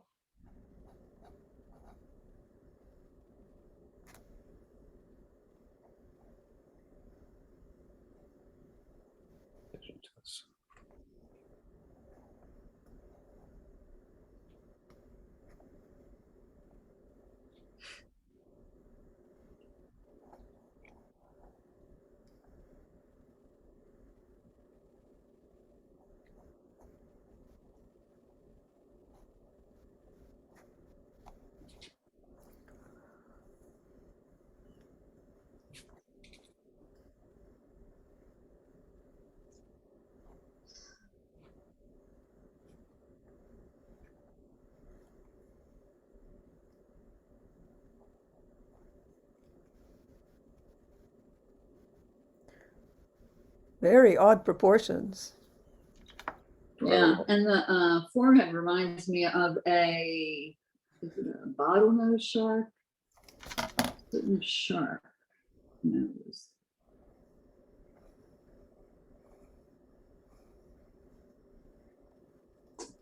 He's very foreshortened. I think that's really the difficulty.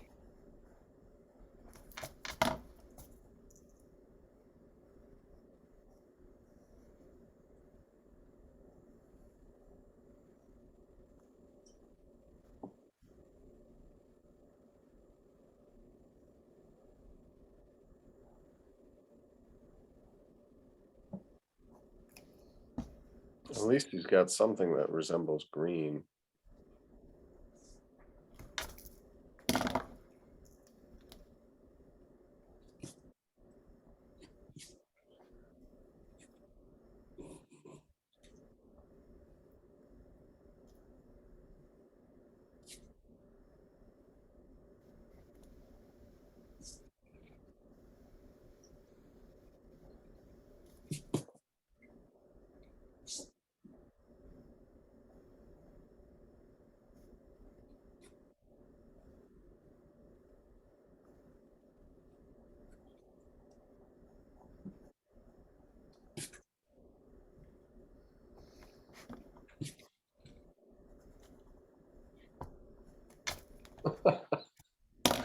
I mean, it's so great. It's so great. It's so hard though.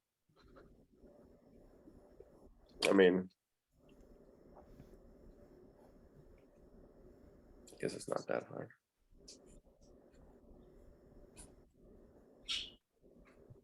Excuse me. Off.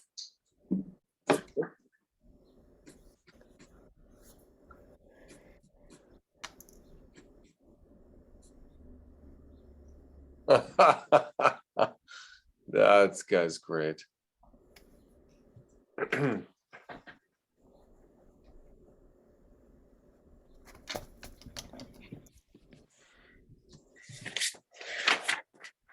Hey. Come back.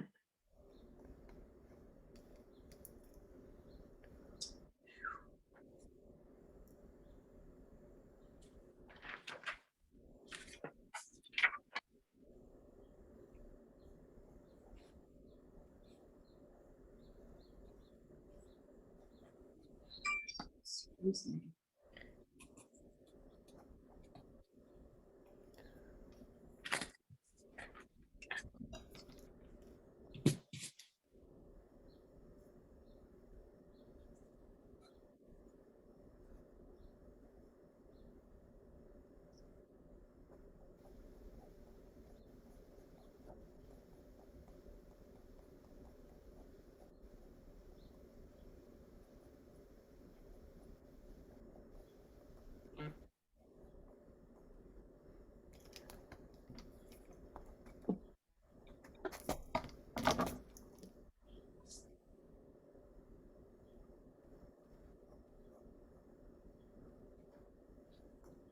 Oops, not square. Sorry about that.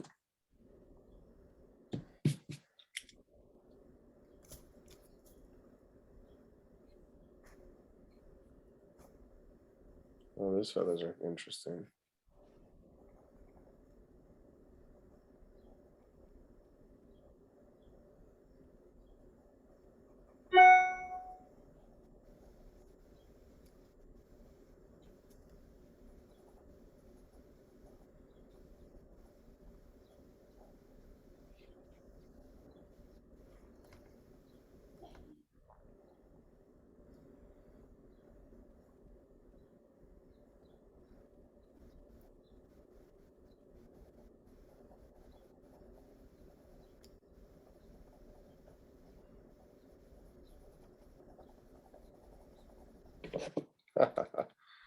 Okay, Mr.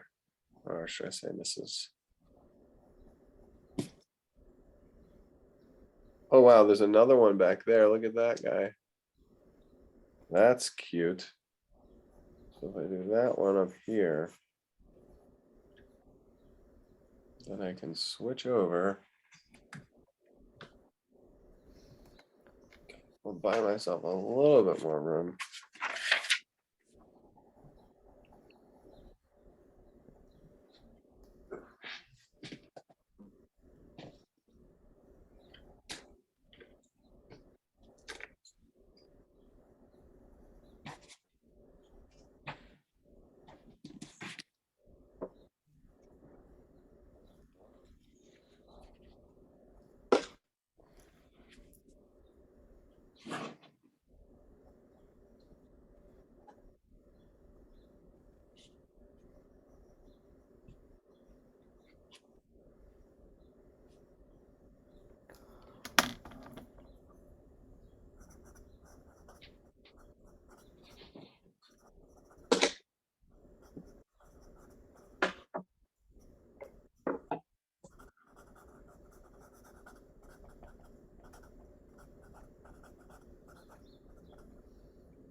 Well, this guy's got much more impressive.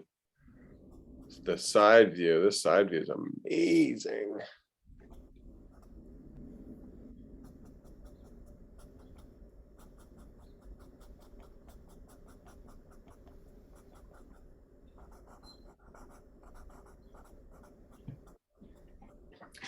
One, two, three, four. That's pretty good.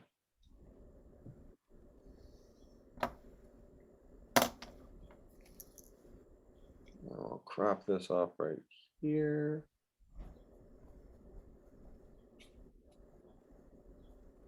No, maybe here.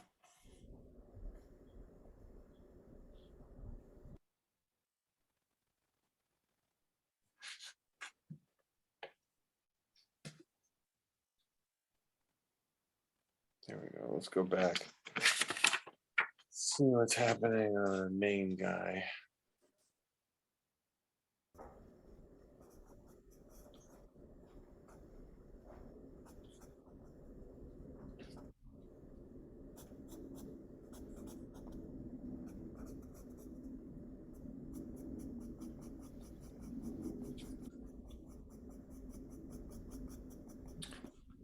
So he is standing in grass, which I think is kind of cute. You can do some indications of grass.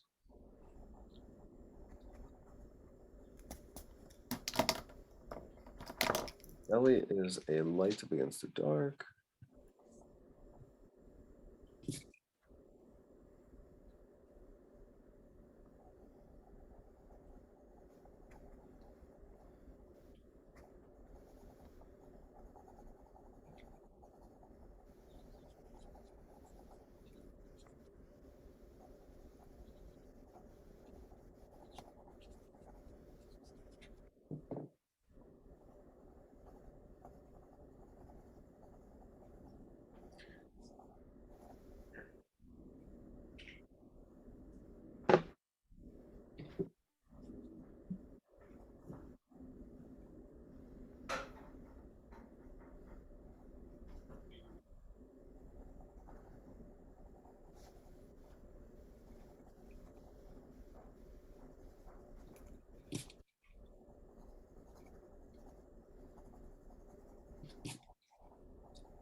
Did anybody try to color in this guy's head?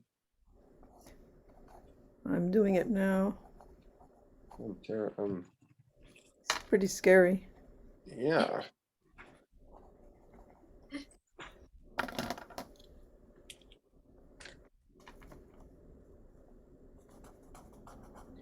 Just look at that. It's just like I drew this dark eye, and really I should have been drawing the outline of the eye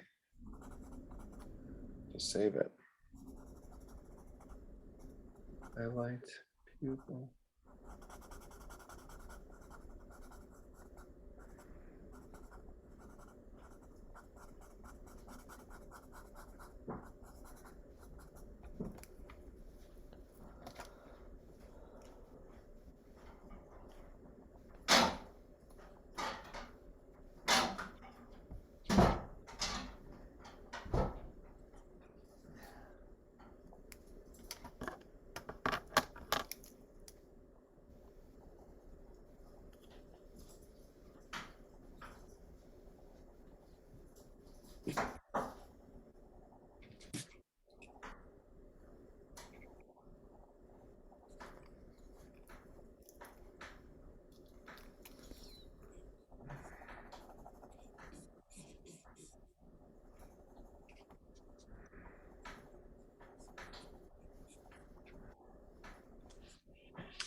Come on, graphite.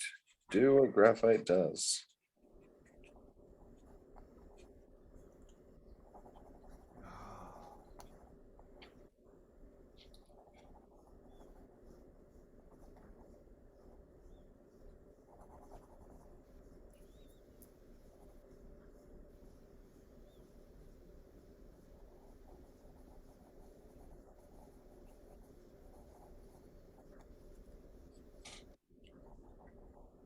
Well, that blended out.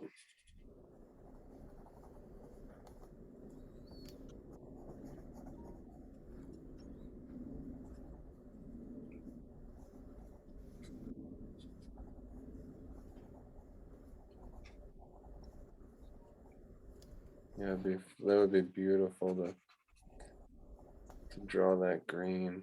I mean, to paint that green.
What boy ducker?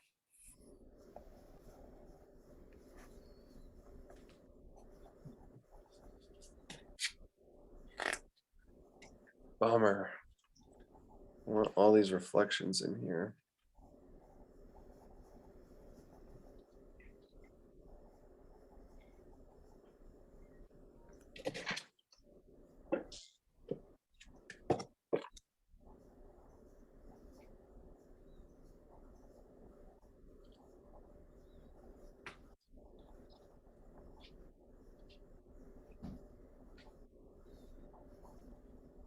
So we're doing what I'm doing with this lady, or not lady, but whoever the artist was in the back.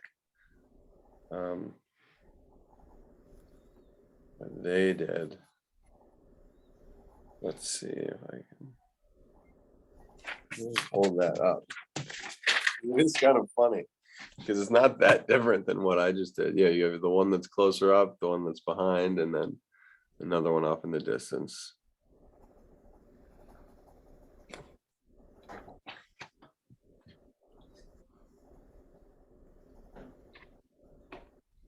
And they're marginally, perspectively related. Oh, that's nice. Added some ripples in the water.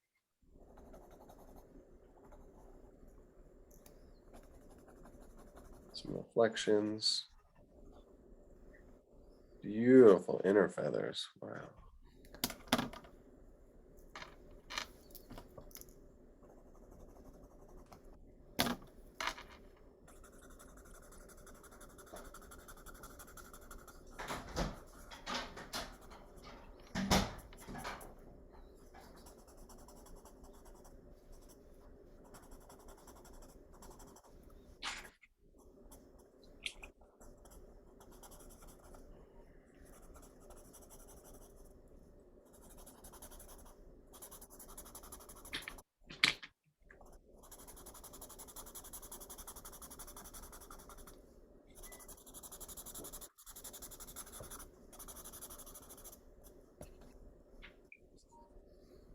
So overall, the water is pretty dark because the bird's got to be light.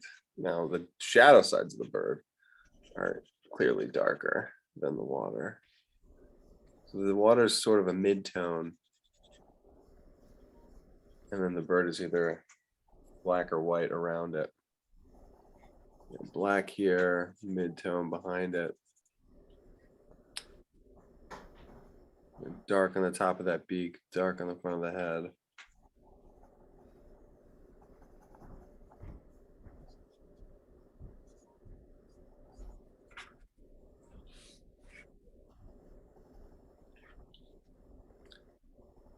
Water does seem to be lighter, so that's good.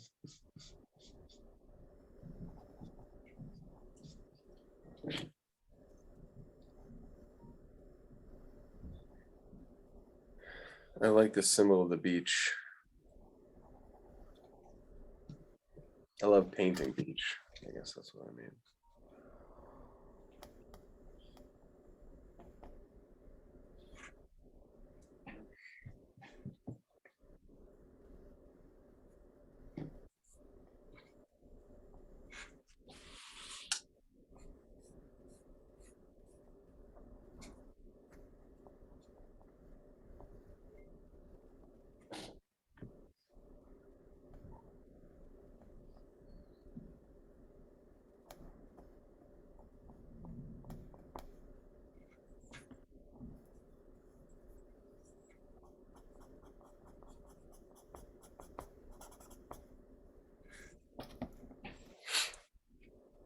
The challenge is getting the water, like this water for the back bird has got to, flow forward and then wrap around this bird. And it's going to flow forward and get closer into the feet and the banks of this bird. And then after that, we have to go from the beach. We have to go over one mound, which is kind of an ambiguous distance, which is nice. So there's this like kind of cavernous, it's like a distant hill, but it allows us a perspective that we'll believe. And now we've got this plane that our bird is sitting on, and you can imagine contour lines marching forward. Each one of these rows that I'm putting on here is a like a type of grass.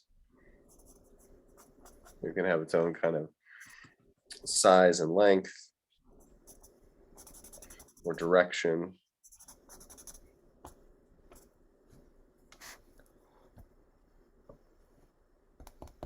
This is where the topographical definite, the way you would like contour a plane can help you give the grade of a little hill. And we're above looking down at this platform that this duck is resting on. And we're kind of more in profile on the beach.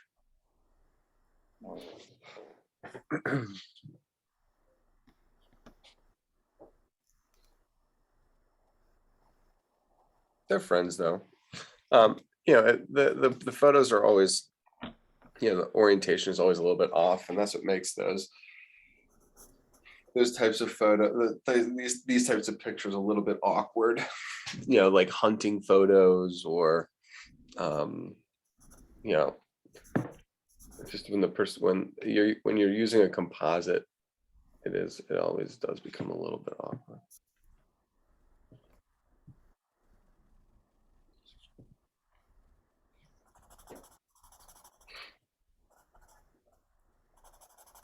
I feel like it needs another element. It'd be nice to do those.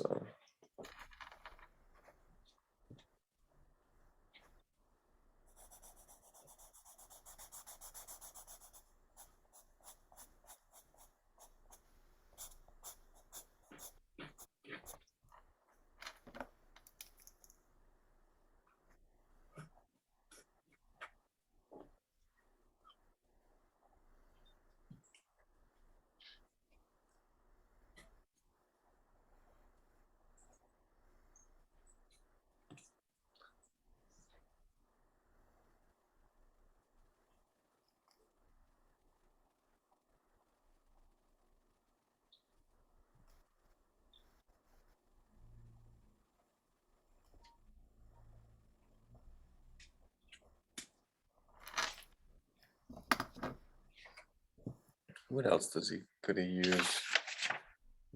Suppose I could put a little fish near here. I feel like he'd finish it though.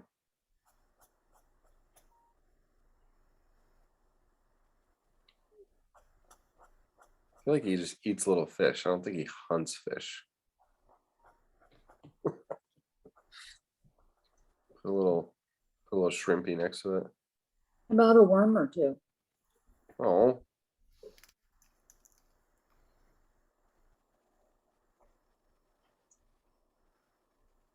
Little worm sticking out of the soil.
It's so weird because I look at the look at how much I invested in the second duck. and so much of it just got covered up by this other guy's hair. And I'm like, what the hell? That was like an hour, 90 minutes of my life, and now it's just like it's like a background shot from a bad science illustration. You got the pitcher plants in there. I put them in.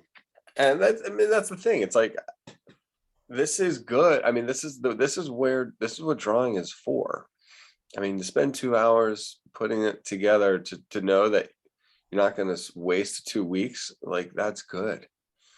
I probably won't make this into a final painting. It might be nice to put into like a background. I mean, honestly, like, I have this Claude Lorraine like larger than life size study going right now, and there's a little pond in there. I mean, and this guy, he would work great, so these become little they can become little accessories that you could work into other paintings. It's not like it's all for naught, just because I might not be totally happy with this particular composition. Oh my goodness. I could spend all day on these little, maybe that's the answer. Look, I'm drawing with the tortillon. Those feather patches look nice in this kind of like blurred technique. The bird feather technique.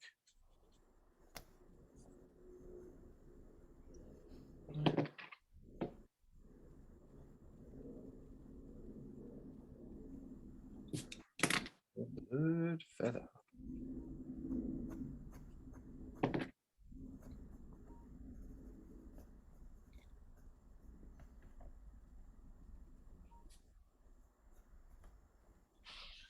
Did I ever show you my Christmas card that I did with my chicken? I don't think so. The last Christmas card I saw was the like that illuminated manuscript, I think. And then I also was teaching these high crosses, you know, these the Gaelic cross or whatever. Oh yeah, yeah, nice. And Yes, it was the same. It was like that was one of the like the Armenian reliquary cross. Mm-hmm. Yeah, yeah, that was one of my cards. That's right. That's right. It reared its head again. I'll have to show you my chicken. Reminds me of this guy a little bit. Yeah, show me. I'm dying to see it.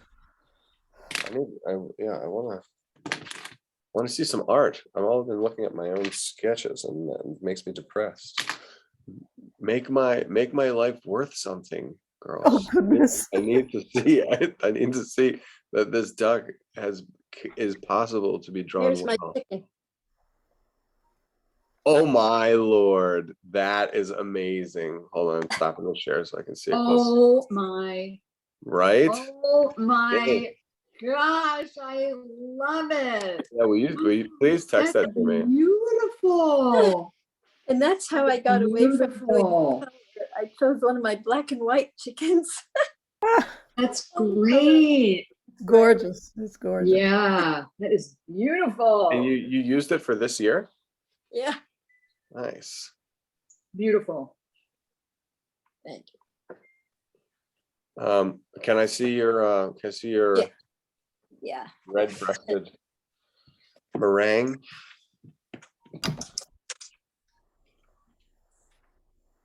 Oh wow, yes, that's not a waste of time. Oh my goodness. And you thought you weren't gonna have enough time to do the other one. I just did a portrait of Mr. Yeah, the portrait's so nice. It's such a- Yeah. I didn't have. Oh wow. I Yeah. didn't have he's video. got, I mean, and he's got every bit of that sass. and I was just gonna attitude. say, he's absolutely Like, attitude. what are you looking at? Yeah, Use a me. like you It better was fun. keep looking. Don't look at me before I've had a chance to do my hair. Exactly. This was Um, really fun. I love drawing birds. Good. I'm glad. I mean, we've been studying like other artists for so many weeks in a row. I was like, we need to do some original, like more make original decisions. Nature is good to always get back to nature. Always, it's a source. Adele, you hold your piece up. Sure. I started with a small sketchbook. Yeah. Oh, I So- love how you fit them in. Yeah, that's great though. Pop the little guy in on the side. Yeah, I see that because he wasn't gonna fit on the right. Oh, That's a Yeah, nice. but that little, yeah, but the bather is really wonderful too, and you'll have enough room, maybe even between those two, to do the third one. I don't know, you don't, yeah, or somewhere. Look at the The eyes. fourth one rather. I don't know. I just started this guy over here in. Yeah, but no, the other male who's swimming, Uh-huh. Yeah, you might be yeah. able to fit right back there. Oh, I can put him in the back there. Yeah. Oh, Look at this the- little sketchbook. Look at the expression of Mr. Merganser. Look at his eyes. Like, I know. He is closed. up to no good. Oh my. Dude. I think there's he nothing. is- No, there's nothing more honorable than a small sketchbook page that's just totally invested. You know what I mean? Like, because everyone looks at little sketchbook pages and they're like, they scoff at them, and then it's such a small piece of real estate that you can bring so much. You can bring so much epic beauty to even like the smallest little rectangle. And Yeah. that's what you're on track. You're on pace for that. I guess so. I just thought, oh, we're just going to do the sketch of the first one, so I'll use my little sketchbook for that warm up. Yeah, I know. And then we saw where it leads. I should know by now. I know. Me too. Me too. All right, Stace, I got you pinned. Okay. Let's see. Okay, well, I didn't get too far, but You got to turn your camera on. oh yeah, thank you. That might make a difference, right? So, like I said, I didn't get too far, but kind of like a little fat baby. Oh my gosh, it does look like a little His yeah. hair. It looks like he just got out of the water and he hasn't shaken himself yet. Right. Got out of bed. That's a great drawing. This Oh, is- thanks. The first one, yeah. Very mature. That guy's hilarious too. I mean, the little guy's hilarious. Funny. I had a like ton that. of fun with him. Oh yeah. Yeah. Fun. Yeah, today was nice. Wonderful. Yeah. Trevor, can I see yours again, please? Ah, yes. Please. I have to put my. I will have to see what the camera does. Okay. Oh, I see. Oh, there's my- tape, and there's I my see. egg. That's my yeah. There's the egg. That's hilarious. Was that your breakfast that you didn't manage? No, it's actually made of stone. It's selenite. Oh, wow. That's your breakfast. But That's you don't want so to eat. funny. You don't want to eat the selenite. How's that? Can you see it all? I can. Yeah. Thank you. That is Oh. great. All right, everybody. Happy St. Patrick's Day. Make sure Wow. you get lots Trevor- of beer and bangers and mash. Bangers and Thank you mash. so much. This is great. I'm gonna try and get 4 different restaurants bangers and mash all today. Oh my god. Oh my I'm gosh. just kidding. But there is a really good bangers and mash at Riley's. I had it last week. They had Riley's they had Oyster House. Riley's Oyster House. Yeah, Oh. the Mexican corn is like to die for, and their bangers and mash is good. All right. I'm sure it's still. They started it last week on the special St. Patrick's Day menu. Yes. Do Those they are my have green favorite beer, or is that a silly question? I don't know. I don't drink beer anymore, but I might today. Okay, after my nap, Thank of course. Thank you, Rini. Hope you enjoy. Yeah, we're gonna send it to- I'll Missed send it to you. you. All right, blessings, everyone. Bye.